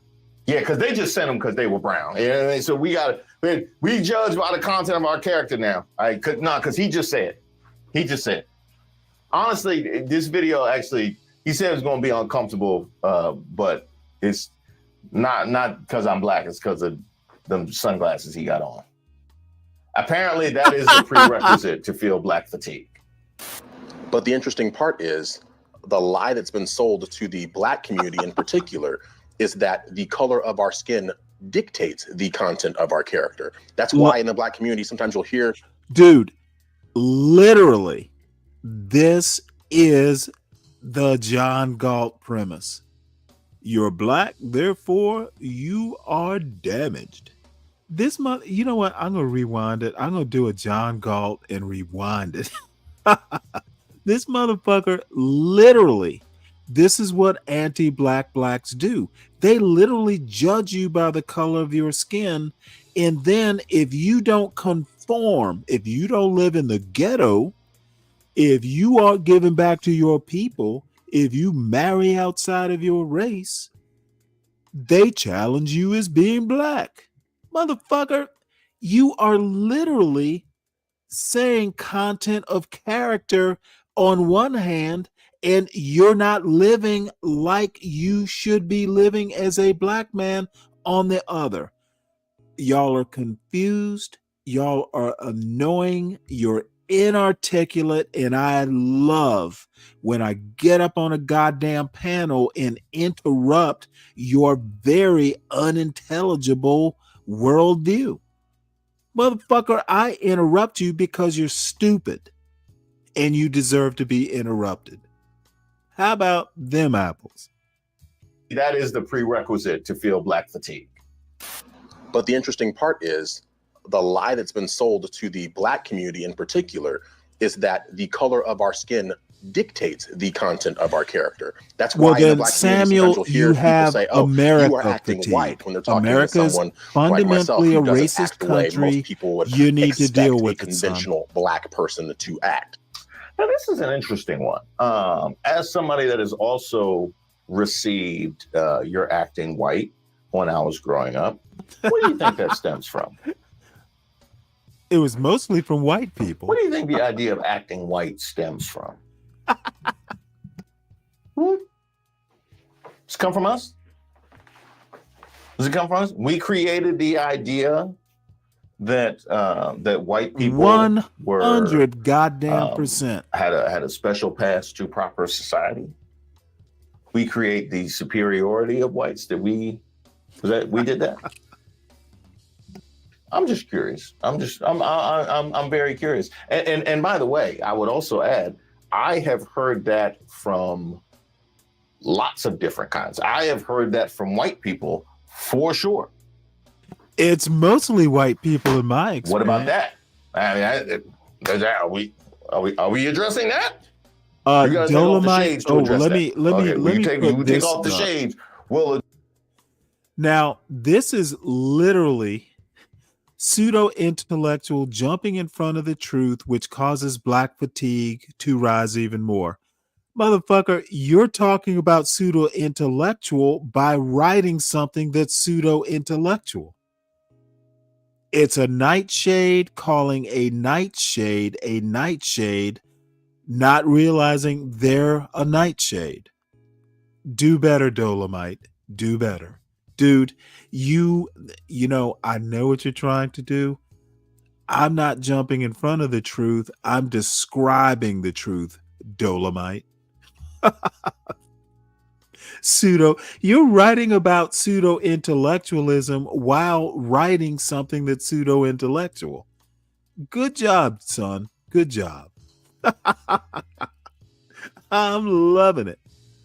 address that, which by the way is the source. I'll answer the question, but that is the source of acting white, because I'm just so curious. Motherfucker, you know what? Every time I know. slice In up their a minds, there tomato is a to put on correct my way to pizza, act I black. think nightshade. And the people in your ethnic group Tomatoes who are fulfill those very nightshades. negative stereotypes, Good stuff. those are the ones who are going to essentially drag down the I collective love me whole. some And that's why nightshade. there's individuals who are black who do and can have black fatigue, because they see how damaging it is to see the worst of us attract all this negative attention that then unfortunately gets ascribed to the entire race all too often. This motherfucker's Now, I think we're literally going to land a sitting plane on there this a little saying bit this. more, but when it comes to the negative attention, the worst of us getting, this negative attention. So I'm just curious what we did.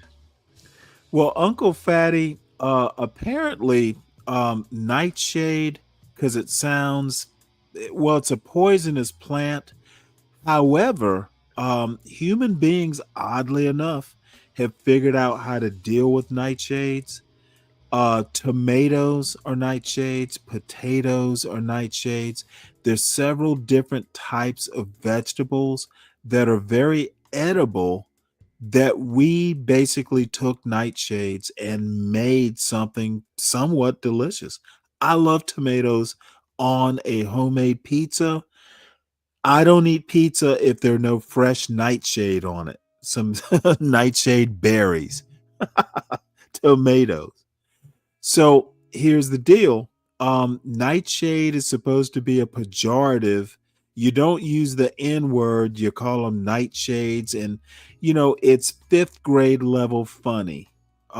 Poisonous, night as in dark, and shade, which is a pejorative. They used to call black people shades. All kinds of fifth grade edgy edgelord. I'm a fifth grade edgelord, and nightshade is funny. He. So, but the funny thing is, nightshades are something that you serve your kids. You want your kids to have tomato sauce on their pasta. That's nightshade sauce. These motherfuckers are too stupid to even understand the nature of what a nightshade is and can be. They just think it's a pejorative, like a fifth grader. There is no sophistication or critical thought involved in choosing your pejorative, and it makes me laugh. It makes me feel superior, quite frankly. When a nightshade tee-hee-hees or kikis over calling someone else a nightshade, they didn't put a lot of thought into it. It just sounds funny. Oh, man. Talk about writing a PhD thesis with orange crayon. That's the pseudo-intellectualism Dolomite. To focus the attention on the worst of us, as opposed to, the people that are moving about freely. I'm wondering how our media controls have gotten so wayward. It's crazy. We lost control of the algorithm. It really blows my mind how we let our control of all digital, visual, and audio media go by the wayside. We never should have let that happen. No. And by the way, just to continue that point, you have to ask yourselves to what aim the focus and attention would be on a certain segment of the Black population and what that would perpetuate amongst Black people. It's one thing for you to talk about the feelings that you have about a segment of the Black population, but when you confine the conversation to just that and you don't want to tell the whole story, not the conditions that create it, nor the reasons why there's undue attention given, then it just becomes white supremacy. And now I see how you got your glasses. Now I got it. But what's unfortunate is here in 2025, now we have to contend with the fact that there's people who are so sick and tired of seeing those negative aspects, those negative individuals in the Black community attracting all this attention. That's what is spurring this Black fatigue. I think it's something that needs to be talked about.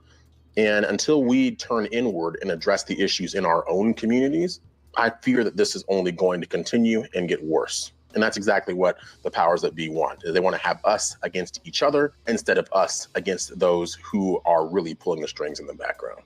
Now, I do appreciate where you landed that about those that are pulling the strings in the background. Ooh, I've heard good things about Nettles. That was touched on far earlier. But I do want to take issue because you talked about people get frustrated with these images that they see of Black people. That only works if they interact with other Black people in a functional and harmonious way. And I've already communicated just what the mentions of Black public figures looks like in today's day and age. So unfortunately, because we're in this business of talking about how these folks have messed it up for these folks, right? When it comes to black people, I'm sorry, racist.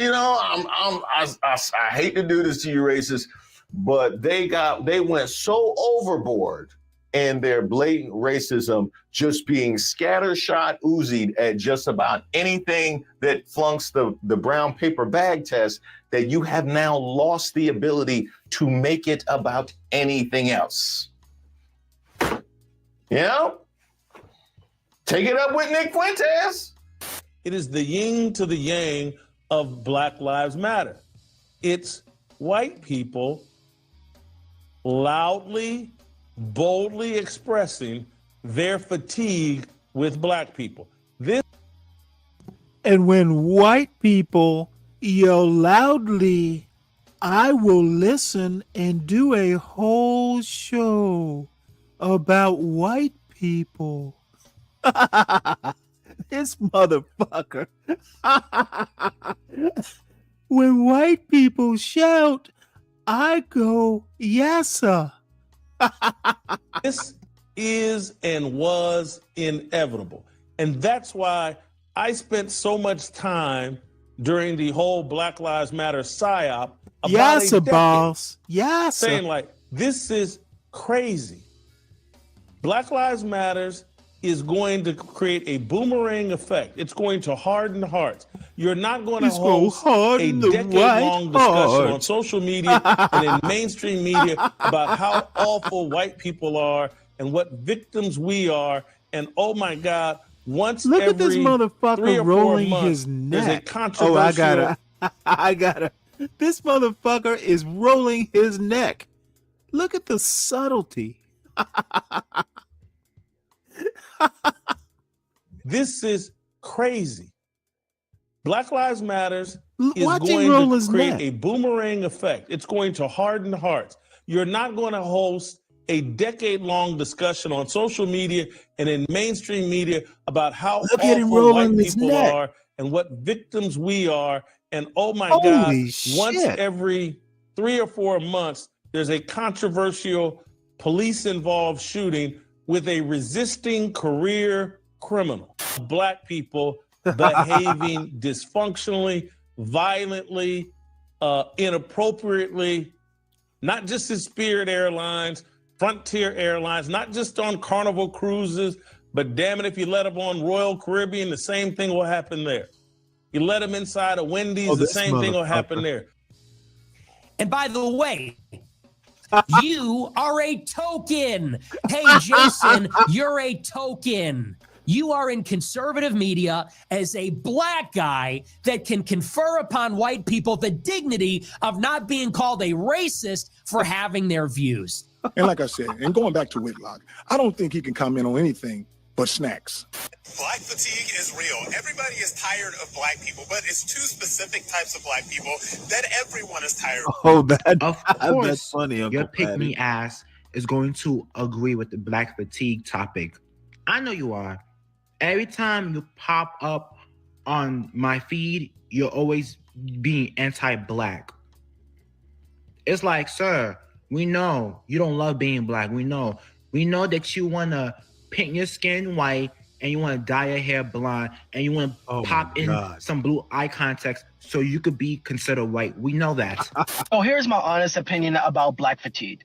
Black fatigue actually exists. However, black fatigue does not exist in a way that a lot of non-black people think. It has nothing to do with race and everything to do with culture. It is the culture, the society, and the environment you are raised in. It has nothing to do with race, and it never was about race, because if it was about race, then every black person would be acting like that. Black fatigue is a poison well that is consumed by certain locations and environment. Another majorly important factor is accountability. If black people in general don't hold each other and others accountable for our and their actions, there will be no change within our communities. The destruction of property and violence, the need to be extremely fucking loud and ratchet for no reason. I've seen some of these videos from non-white people talking about the black fatigue, and they do have a point. For the black people who is watching this, believe me, I did not want to hear any of this shit from non-black people. However, some of them, not all of them, because some of them were just straight up racist, but Look at some this of them dumb had some son solid of a point bitch. when it comes to gentrification. And I will give him a little grace because he's young and probably doesn't understand.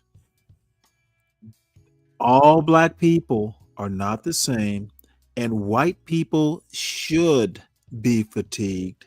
Stop being assholes.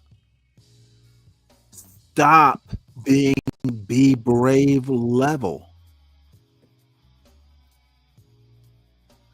Well, Samuel, if your brain cells are dying, you know where you can go. You can go over to Be Braves and have your brain cells rejuvenated in the image of his way of thinking about it. Ugh.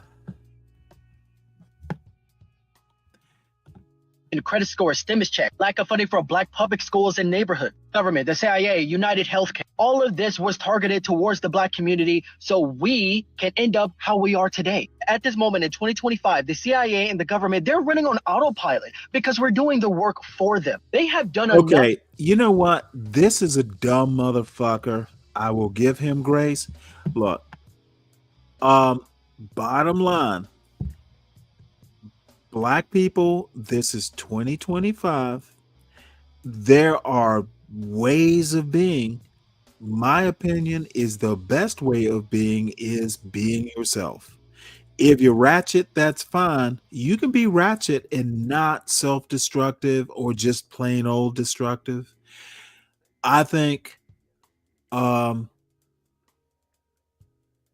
style is one thing. Being self-hating is another. Thinking that all black people are alike and we're responsible for each other, that is 1920. That is not 2025. The CIA is not fucking up black people. Police aren't fucking up black people. No one's fucking up black people but black people.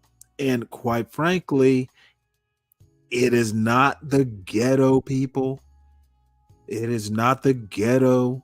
It is not black culture that's fucking up black people. It's not being able to think through the hype. Black people better start thinking for themselves. Don't listen to rap music. Be yourself. Don't train your kids to be a certain way. Train them to be who you as a parent want them to be. Hopefully it'll be acceptable once they leave your house. I keep saying it. Black people need to stop yielding to peer pressure, on code, being on code. Fuck being on code. You invent your own code. You gotta be in sync. Fuck that. Be your authentic self. It will work out. Being on code. Damage towards the black community that they can sit back, crack open a fucking beer, and watch us tear each other. And that's the other thing. No one's watching us tear ourselves apart because there is no ourselves. Okay? You know what? I have friends, YouTube friends who live out in California. And I often have asked myself over the years, are these motherfuckers even black? It's like, what the fuck are y'all talking about? LA, and I'm gonna use vernacular. I don't like using the word, but I'm gonna do it for effect. LA niggas ain't black. I don't recognize some of the shit that they want to talk about. So that leads me to believe that there are different ways of being black. You be California, I will be Georgia.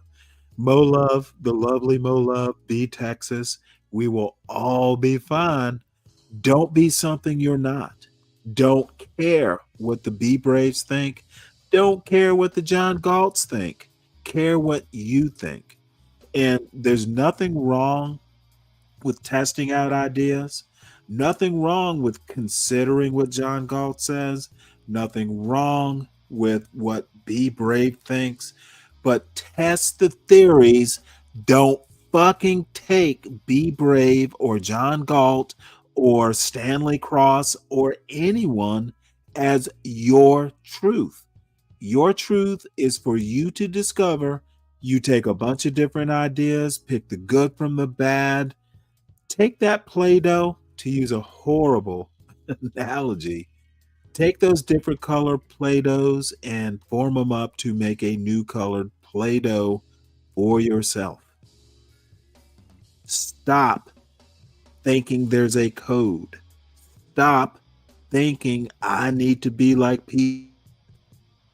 Music is music. You know, it's for enjoyment. It's not a moral code. So, very bad soliloquy.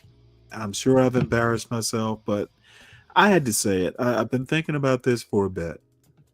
They're apart. The United States' greatest weapon they have on the black community is the black community not holding each other accountable for our actions. Truthfully, And we this need to start motherfucker, doing that thank more. God We need he's to not follow listening. in our ancestors' footsteps because what they had back then, they had it right. Not everything has to change and not everything has to be progressive. No, There are the some things that they ancestors done in did the not past have it was right. better as it was. And that's The completely ancestors fine. are I not am not saying we living should in just roll over and let them God, do what they son. want to do. Instead of only striving for black excellence, we should also strive for black power. Allow the ratchet, the ghetto, the ignorant and uneducated. I have mutual love for them because they are my No, you brothers and don't. sisters. Even then, most of the time, I do not associate with No, them. he's But it's not. because of people like this Well, that exist in our community that Mo Love, he's a young man, so you got to give him a little bit of grace. He is on a roll and not fully aware of what he's saying. Quite frankly, I'm not sure I'm aware of what I'm saying. I'm rambling just like this young man. So give a young man grace, give an old man grace. But no, I don't know what he's trying to do, to be honest. gets the spotlight and paints the picture of what black people seem like. They get all the attention. They always end up on the news. Why? It's because they cause a distraction. They cause a problem for other people. And you know who are the first ones to put us on the internet? You guessed it. The media. Hell, even our own people Okay, do it this as is well for clout, dumb. for fame, for money. Oh, the media has its own brain. The media is independent of the people who consume the media. Dude, you are young. I will give you grace. They sell out our own people, make us look bad just to fill up their pockets. And that is another problem to address in our community. Stop labeling us and stop. Okay, you know what? That's a good point. The reason Be Brave is in my mind is because of you, Dolomite. It's because of John Galt. It's because of Wicked. It's because I hear 70%, like, oh, it sounds like the 70%. The reason he's in my mind is because Dolomite, you are fucked up. If you actually buy into anything that Be Brave says, he's in my mind because he is poisoning y'all. His wild ideas, his rampant racism is a problem. That's why he's on my mind, because you keep bringing him up. Obviously, you guys don't understand. If you're a Christian, you are often cognizant of what the devil is doing. You have to always be aware of the devil, what the devil is up to. Compare that to Be Brave. you always have to be aware of what Be Brave is doing. So, yep, I'm making that comparison. I'm hoping he'll do a show on this. Give him that. Fuck giving him that 1 minute. Be Brave, if he comes on my panel, Dolomite, gets treated like every other panelist. I'm not giving him white privilege. Leave that to John Galt. I don't do that. And Samuel, yep, I'll take another sip. And you know what? You can sit your ass there and watch me take another sip and listen. You seem to be in the chat listening. Let me take another sip so I can say something else. Thank you for reminding me, Samuel Guru.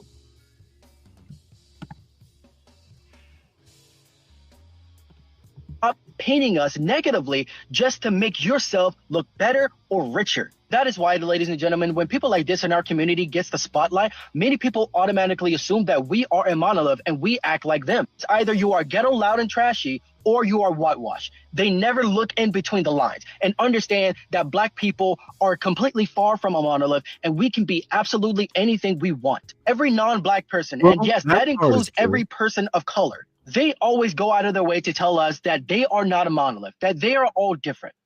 We are too. But while we have our own issues, it's important to teach history, but it's also important that we do what we can to change what is happening now. That is all I have to say on the matter. This is Onyx, and I'll see you guys next time.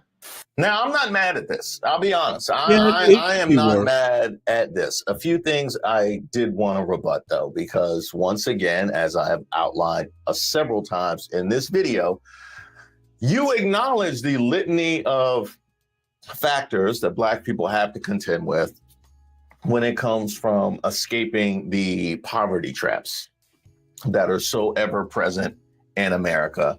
And you talked about the many ways in which our lives are controlled externally, and you omitted the media. You omitted the litany of ways in which certain images are projected, which not only changes people's concept of who we are as a people, but even changes how they feel about themselves. And I would send you back to, as a bookmark, the acting white section of the conversation. Furthermore, and I do as much as I appreciate how you acknowledge all the extenuating circumstances that befall all Black people, but certainly Black people that are in the working class and below. One thing that I've said repeatedly, anywhere where there is hopelessness, anywhere where there is lack of access to upward mobility, you will find crime. It doesn't matter the race. It doesn't matter the country. It doesn't matter the century. Any time in the history of human existence where people have felt a lack of hope and prevented from access to their cultural dream, because it wasn't always the American dream, could have been the Greek dream. It could have been the Turkish dream. It could have been the Zimbabwean dream. Whatever the case may be. What teenage dream? Could have been a teenage dream. I don't know. What if they don't have access to the dream, people get desperate and people will get violent. That's just how that goes. Now, I remember as a kid, I was probably like in grade school, I think. My dad showed me Boys in the Hood, and because he thought I should watch it. He thought it was an important movie to watch. Don't call CPS. I think the statute of limitations is up on that anyway. He showed me Boys in the Hood. I remember watching that movie and just thinking it was insane, like crazy, to live your life in a way where you go out and engage in behavior where you could die, you could be killed, you could not come home on any given day. Like it just this didn't make sense to just throw your life on the craps table like that. It did not make sense. And then I got older and I realized that I was living in a world and unfortunately came from circumstances where I was expected to go to school and I was expected to go to college and I was expected to get a good job and I was expected to have a family. All these things I could see, right? I had the possibility, my life had value. I felt like my life had value, even given the obvious circumstances that were going to befall me as a Black professional. My life had value. if I didn't see those things, who knows how much my decision-making might change. I just outlined how it changes for people that are in that hopeless situation across the globe throughout history. Okay, so that's one thing to keep in mind. You talk about the fact of accountability, right? Accountability. And I acknowledge the need for accountability, for people to hold themselves accountable, for Black people to hold each other accountable. I think that is a real significant thing to take forward. However, you actually mentioned United Healthcare, which was curious. You mentioned United Healthcare, and Luigi not being able to get proper treatment for his back was used as justification. And people reached across the aisle, right? Across the aisle. We had a moment of class solidarity for Luigi because he couldn't get proper treatment for his back. That was used for people to justify him unaliving somebody. And in fact, people not obeying the proper norms, and you know, people behaving in a way in which made other people uncomfortable. That's what Daniel Penny used. That was justification he used to unalive somebody. And this whole case started with Shiloh Hendricks, who somehow you excused for slurring a 5-year-old boy. Our Secretary of Defense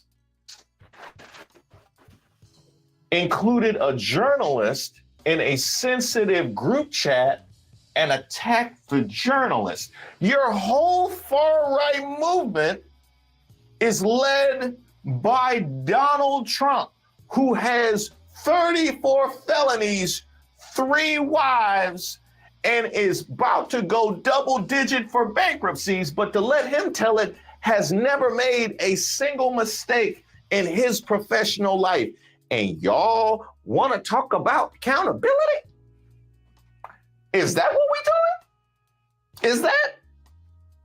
Okay, is that what we're doing? Okay, because that was all perfectly okay, but all of the factors that you see, I do appreciate that you see it, is too much for somebody to be a little bit loud in public. I got you. Somebody be a little bit short at Costco, you know, dealing with all of that. I got it. So congratulations, Black MAGA, and there are a great number of you. You are our racist of the week. And by the way, by virtue of the fact that we haven't heard from you at all since February, why don't you take one for every single day since then? We just gonna send y'all a whole case. Don't worry, Officer Tatum can keep him in his house. What's an opinion you have that might piss some people off? I don't think white privilege is a thing. Hear me out. We live in a society where I can go into a store and steal something, get caught, and say the following: "It's because I'm Black." That store is now canceled. That store is now labeled racist. And I made off with some free shit. I don't know. That sounds like some damn Black privilege to me, man. When have you ever seen a white dude get caught? Oh, it's because I'm white. You can't save everybody. No, you can't save everybody. He's one of the ones Harriet would have left behind. We don't. Hey, you say you got Black fatigue. You tired of him, and I get it. I'm tired of him. Thank you guys so much for watching. Funny enough, Reese Waters, my sister, who's not particularly political, but she finds him hilarious. And yeah, you know, he's a little corny, but he's also a little, you know, when he's funny, he's funny. And, you know, it's a lot of content, got to cover a lot of ground. But he's a very interesting young man, very accomplished, oddly enough. So, you know, that he's here on YouTube. He does well for himself. So, let's move on. Let's have a look, because I see Dolomite. Let's see, Dolomite, what are you saying? I'm just an observer that likes an interesting back and forth. Therefore, your Be Brave agent level is void. No, you're the one who keeps. Did Be Brave ask for like a 1 minute clock? No. Um, you know what? I'm I'm scared of how much I will hurt Be Brave's feelings. If you haven't noticed, Dolomite, I can be very effective verbally, and I don't want to make an enemy of Be Brave. He is a good guy. There's no reason for me to unleash on him, and I want to let him be in his natural state.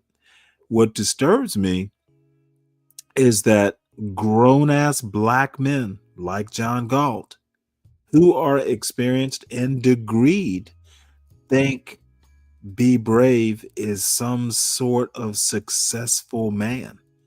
Um, YouTube is not success. YouTube is what I do because I have an empty nest and, I guess I could do something productive, but I've chosen to waste my time talking to you, Dolomite. So, maybe, I was making a joke. Maybe I should be a Walmart greeter. I'd get paid for it. So, let's see. This again is Professor Black Truth talking about black fatigue. And I know he's going to be funny. He makes me laugh out loud. Or wait, hold it. Is this Professor Black Truth? Oh, I'm sorry. This is Dennis Sperling. Black America is done saving this country from itself. Yeah, the title caught me. So, and I don't listen to Dennis Sperling that much. Hey man, I do what I do. And that's exactly what's happening right now. Black Americans are done trying to force white America to grow up. And for too long, we've been the only ones trying to save this country from itself. But if America refuses to learn, it refuses to listen, it refuses to grow, then maybe it's time for us to let it crash and burn in that regard. We're going to be fine. Okay? We've always survived. And I'm not saying it's going to be leave the map, but see, we temper it.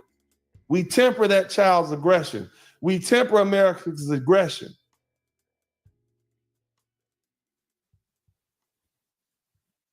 See, we understand that when white America we understand when it needs to be confronted with its own sins. And it's usually black Americans that hold that mirror up to it. Because see, look, you need to understand this. All the Latino people, all you Africans out there who are listening to me, I don't care how loud you talk. White America does not listen to immigrants. White America does not listen to indigenous voices. White America does not listen to Latinos, Asians, or Arabs when they speak about injustice. White America does not care. These people tricked y'all into voting for Donald Trump. They turned right around and said, we about to take over Palestine and turn it into a resort in the Mediterranean. All these Venezuelans said, yeah, we're going to vote for Donald Trump. The Cubans went, and we said, okay, once he signed the sworn, we're going to send y'all right back. They don't care about oppressing you. You have no voice. As far as America is concerned, you're not even on the map. It's a black and white thing. You are nothing as far as the social status is concerned. You're just filling a place. You're just there to cut their lawns and watch their kids. It's hard to hear. Well, I'm going to be honest with you, and I'll cut this short because it's not funny. I thought it was going to be funny. Look, this point about, Black America is done saving the U.S. To a certain extent, if you really want to be rhetorical or spin a sophistry web, that sort of thing might be true. I propose a different path. Stop giving a fuck what white America thinks. We black people, this is truly the quote black community's problem. We give a fuck what white people think. You cannot give a fuck and still be successful. Um, so hey Mike, Mike from Boston, how you doing? Stop giving a fuck what white people think, Black America. The John Galt urban landlord landscape. Stop giving a fuck what Be Brave thinks. And I actually, Dolomite is right, actually. I do give too much of a fuck. Mainly because I just don't like to see people being led astray. But in a way, Dolomite beats me up, rightly so. I should stop giving a fuck what Be Brave thinks, because Be Brave means nothing other than sheer entertainment value. I need to do better. Dolomite, I'm just going to. Well, true, he will be fine. I will be fine too, and I should stop giving a fuck. I think everybody knows that I think Be Brave is an uneducated lout. And maybe that's all I need people to know. So we'll listen to a little bit more of Mr. Sperling, and then we'll move on to something a little bit more jocular. But you don't count in this country. You're irrelevant to white America. I'm just saying, you have no voice. You have no place. You're here. You've been assigned the position. You didn't earn the position. But see, on the flip side, when foundational Black Americans speak, white America is forced to listen. Shout out to Quiet Faith. And I know folk don't want to hear it. I'm just telling you what you're all putting a voice, putting words to what you already know to be true. Because if they listen, they'd be listening right now. They're not listening. They don't care. Oh, you took my daddy away. Don't care. Now, the question you should be asking yourself is, why is it that Black white America listens to us? They don't respect us like that. It's not that they value us. We're not special little snowflakes, special little chocolate chips. But here's the thing. They do fear what happens when we stop asking and start demanding. Because when we do that, things change. See, America doesn't change because it wants to. America doesn't change because it grows a conscience. America only changes when Black Americans make it too ashamed not to. The civil rights movement, it didn't succeed because white America suddenly became enlightened. It succeeded because the world saw Black children and Black men and Black women being attacked by dogs and hosed down in the street and beaten for simply wanting dignity. The Voting Rights Act of 1965, it didn't pass because white politicians had a moral awakening. It passed because of Bloody Sunday in Selma forced white America to see its own brutality on television, and the world saw it. Same thing with the George Floyd unalivement. It didn't spark global protests because his death was unique. It happened all the time, twice on Sunday. It sparked protests because a foundational Black American group of people expressed rage. And it made it impossible for the country to look away.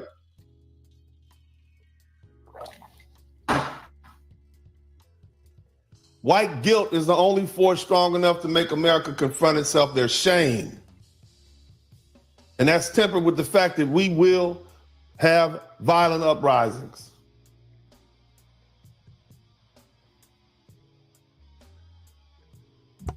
Well, enough of that white guilt nonsense. White people don't give a fuck about their guilt. And trying to guilt white America into being guilty, the ones who feel guilty, there's always a Christopher Rufo to quell that guilty bullshit. So I appreciate Dennis Sperling, but you're taking this a little bit more seriously than it probably should be. America does not give a fuck about its past. Doesn't give a fuck about history. So let's do something more entertaining, please. Tim Black always makes me laugh. Poignant, but funny. Problem that we have here. Did he mean go Where- south at the debate in that Joe Biden totally, had a malfunction the way we saw, or did he mean just go south at the debate like he doesn't perform well? The fact It could have been both. The fact that he was only concerned about the optics and not about the fact that the president of the United States might be in cognitive decline, might be mentally impaired, to me speaks volumes about the lack of character of Chuck Schumer. But the idea that we did not know about this for the years. Hold on one sec. I actually don't disagree with you on this. Let's see. I know it's because he wants to keep his black card. I have a wrench on his channel. What? You have a wrench on his channel? Deacon Dave. But you know what? I just said it. Mr. Sperling, lawyer Sperling, is taking this too seriously. I think the way to defeat whiteness is to treat it for what it is. Funny. It is hilarious. Listen to this dude. Leading up to the presidential campaign, we all saw it with our own eyes. Video after video, speech after speech, statement after statement. The Her report. The fact that we have people saying today, oh, I didn't know. We had no idea, is outrageous. That's number one. Number two, the cover-up is outrageous. And number three, people were arguing with a straight face that this man could serve 4 more years until, of course, it became untenable at the debate. Honestly, Jake and Alex have done a great service here. This book needs to be written. These stories need to be told because we've lived through the greatest scandal in modern American political history, the cover-up of the decline of the president, the argument that he can serve 4 more years. If he were in office today, if he had somehow won and were in office today, you'd have the same people on TV today saying, he's fine. So, behind closed doors, he's fine, and you know it. I love that part. That part right there, Johnson. He nailed it. These same people, including Jake and Alice too, Scott. I know you don't want to throw your coworkers under the bus. You just gave them props, but let's call a thing a thing. Jake was one of the people denying that Biden was, incapacitated or glitching. You call it malfunctioning? Yeah, Jake was one of those people denying it. I covered that on this channel too. But these are the same people that would deny those problems. If he would have skated somehow into another, if he could have ran and won or something, they would all be denying reality right now. Right now. In fact, he could just be a hit in a jar, and they would still be denying that there's anything wrong with him because they are that conflicted. And really, there's no confliction. They are compromised. They are bad actors. They're not in it for us. They're in it for themselves and their stinking party, which is in it for themselves, which is totally self-serving. That includes all of them. Jasmine Crockett to AOC, all of them. None of them are calling out Joe Biden. None of them. Nobody Democratic except for Dean Phillips and RFK Jr. were calling, and I don't even remember if RFK Jr. was calling the guy incapacitated. We've been calling Joe Biden incapacitated since 2019, when we got a good look at him during that election. So yeah. One more time for the people in the cheap seats. The book needs to be written. These stories need to be told because we've lived through the greatest scandal in modern American political history, the cover-up of the decline of the president, the argument that he could serve 4 more years. If he were in office today, if he had somehow won and were in office today, you'd have the same people on TV today saying, he's fine. So, behind closed doors, he's fine, and you know it. I'm for extreme transparency when it comes to presidents, their tax returns, whatever it is. I want to know all the information I can get. Goofy, you didn't want to know that Biden was goofy, that he was loopy. You didn't want to know that, though, did you, Van? No, you didn't want to know that. Because you like jobs and money and pandering to Democrats. We've already exposed you. It's horrible, Josh. On men and women, people who seek the highest office. The reality is this. I was actually at the fundraiser that he was there with President Obama and with Jimmy Kimmel. He's between two of the sharpest guys in culture, and it was obvious that something was wrong. And when the average people... And did you talk about it? Because you've had a platform for several years after you got that argument with Kanye West. Did you talk about it, Van? Did you alert all the black people that follow you, that know who you are, this group of black folks that think you're the revolutionary? I don't know why they would think that. Now, he wants to operate within the system, get all the cookies, and then try to claim that he is as blunt and real as me. He ain't. Or someone like me. Of the ilk of calling it real. Okay? My thing is, Van, when you had an opportunity, there you go. Man, you were privy to this in real time. Did you lead that event? Cut on your damn phone, Van. Did you go live? Did you? Y'all ain't gonna believe it. Y'all ain't gonna believe this. Joe Biden is, he done. He's glitching all over the place. Did you do that, Van? Or did you just be quiet and keep it to yourself and sit back while Uncle Luke, D.L. Hughley, huge liar, Roland Martin, and the rest of them chastise black people from one end of the internet to the other about us not being excited about Kamala or Joe? Yeah, I just want to know. Because what you did in that moment matters. Because unlike some of us, you were privy to it in real time. And here you go. Armchair quarterbacking. I mean, coming back later after it's all said and done and pretending like, you know, that you would have did something different. You part of the problem, Van. You just told us that you're part of the problem. Let's see what he says, Tim. What if he says the right thing and you're giving him all this work for nothing?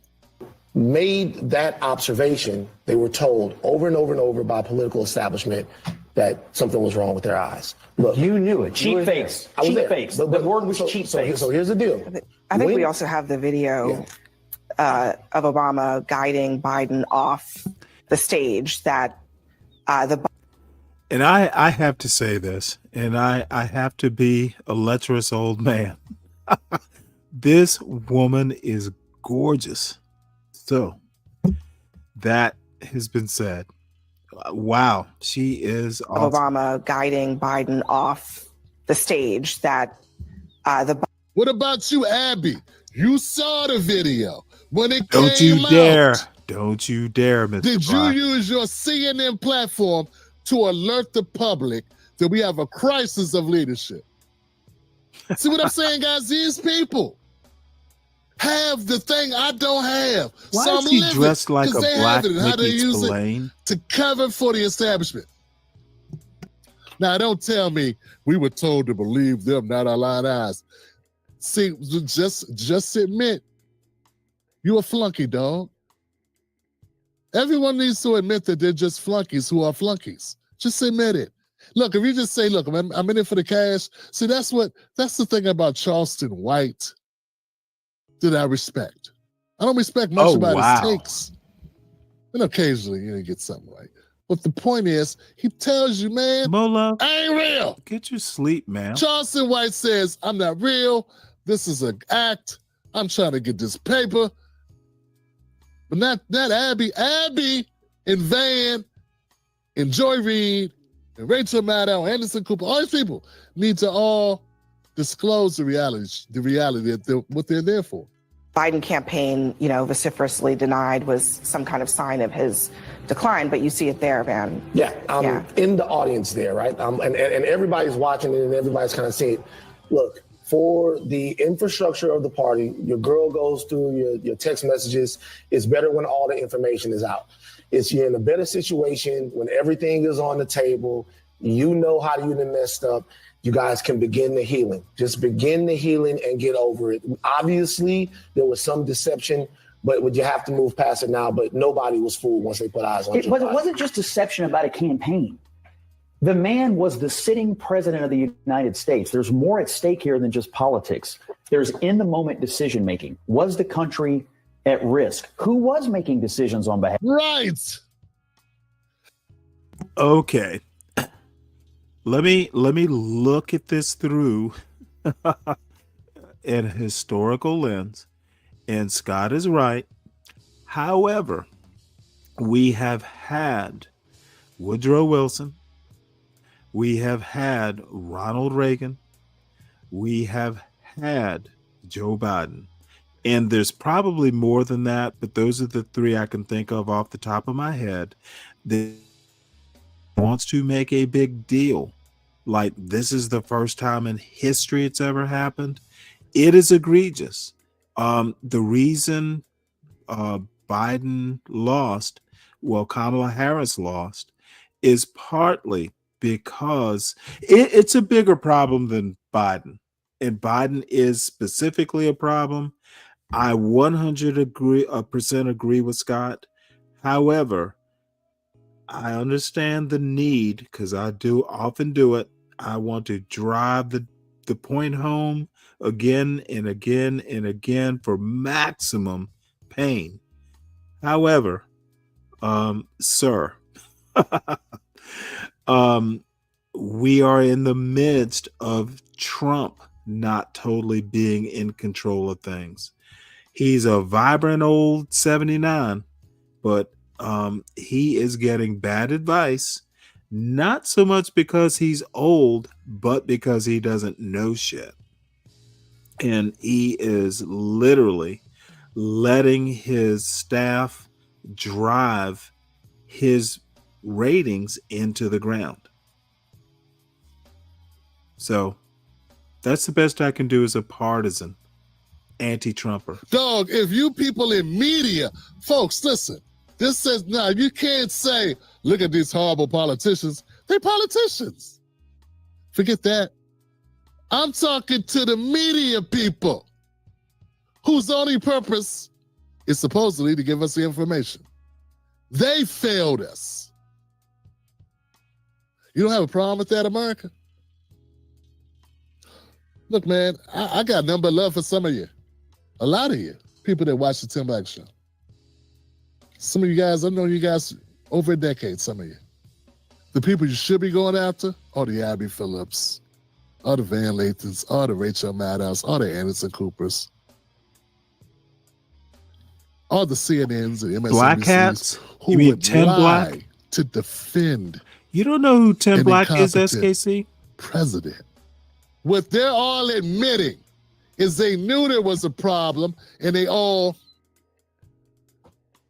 it was a problem. They decided that their jobs were more important than doing their job. They're keeping their jobs is more of a Kamala priority lost than doing their because job well. Joe Biden failed That's what they and she didn't decided. get enough time. Then there's And there's no immigration. repercussions. And then Jake Tapper and this Alice person who I So don't know. Joe Biden and Jake Tapper's one of the immigration were person why that kept the Kamala lie lost. going. Deacon Dave, He I've said it chastised several people times. who called out Biden's Or are you decline. talking about other I Democrats? covered it here. And then a year later, he goes out and writes a book about all the people that deceived us and blames the politicians. He doesn't blame himself for not doing a CNN expose on it when he had the opportunity. He could have quit CNN, created a Substack, and do exactly what everybody's doing. Chuck Todd, out of job. He complaining too, talking about what the Democrats didn't divulge or talking about whatever and defending the media because politicians were lying. So what could we do? Go against the politicians and lose access? It's horrific, Johnson. It's just, these are the people that consider themselves ethical. There is no ethics. These people are scumbags. They make excuses for not doing the right thing. And then they admit it. Van Lathan just admitted He one of them. He not one of us. And I bet he slept like a baby, too. He's got a podcast. What were you learning higherly? Higher learning. What will you learn? What did you learn? You learned to lie like them, to cover for them. All right, man, next. And don't tell me, oh, Tim, give him a pass. No, because we don't listen to Scott Jennings as a culture, as a community. We listen more to Van Lathan. You know what I'm saying? Like, we don't take cues from Abby Phillip. Some people gave her a job. I take people my like cues D.L. from Hughley, Abby Phillip, Van quite Lathan, frankly. Roland Martin. They all covered for Biden. Half of the country, because obviously the president was impaired and there were people who knew it. There were people, those same people were lying about it publicly. And now the real question is, who was making decisions behind the scenes? Notice Bakari, he lied too. He lied too. And so that is why I was so peeved and think it's political malpractice for what people who I admire and adore are doing in public, because they act as if they don't have the urgency to understand what comes with the next 4 years.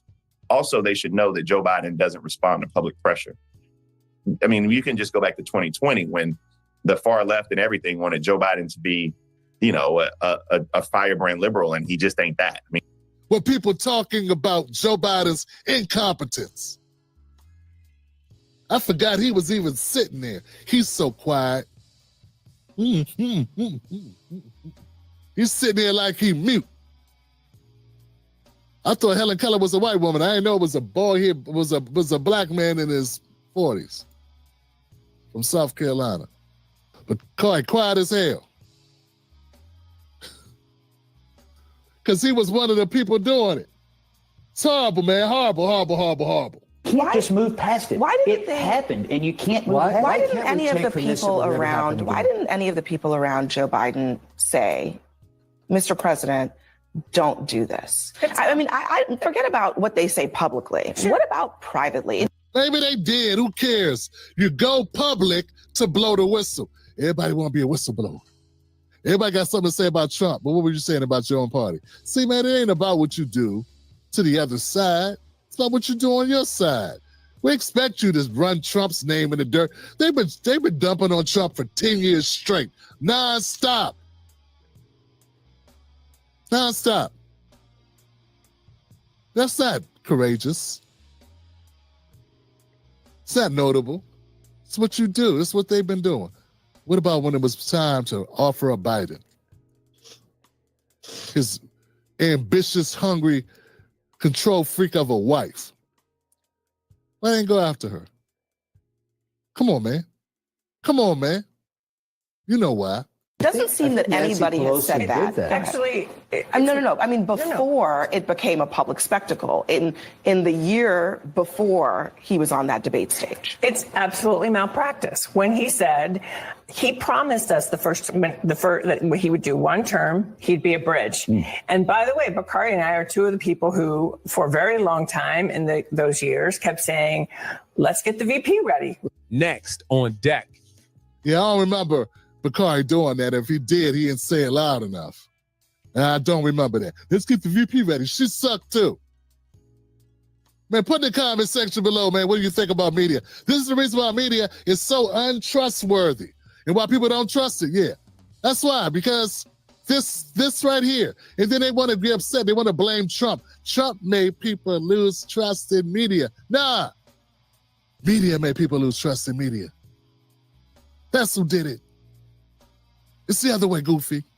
You did it on your own. You were real good at it too. Lying, denying, covering, faking, the funk. Pathetic. People got tired of it. They are tired of it. The only thing people hate more than media is Congress. Oh, and the Democrats. Perfect. You made it to the end of the video. I appreciate you.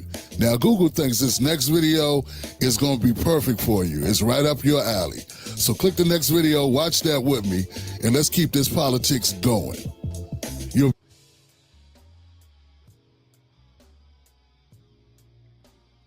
Well, I had to do it.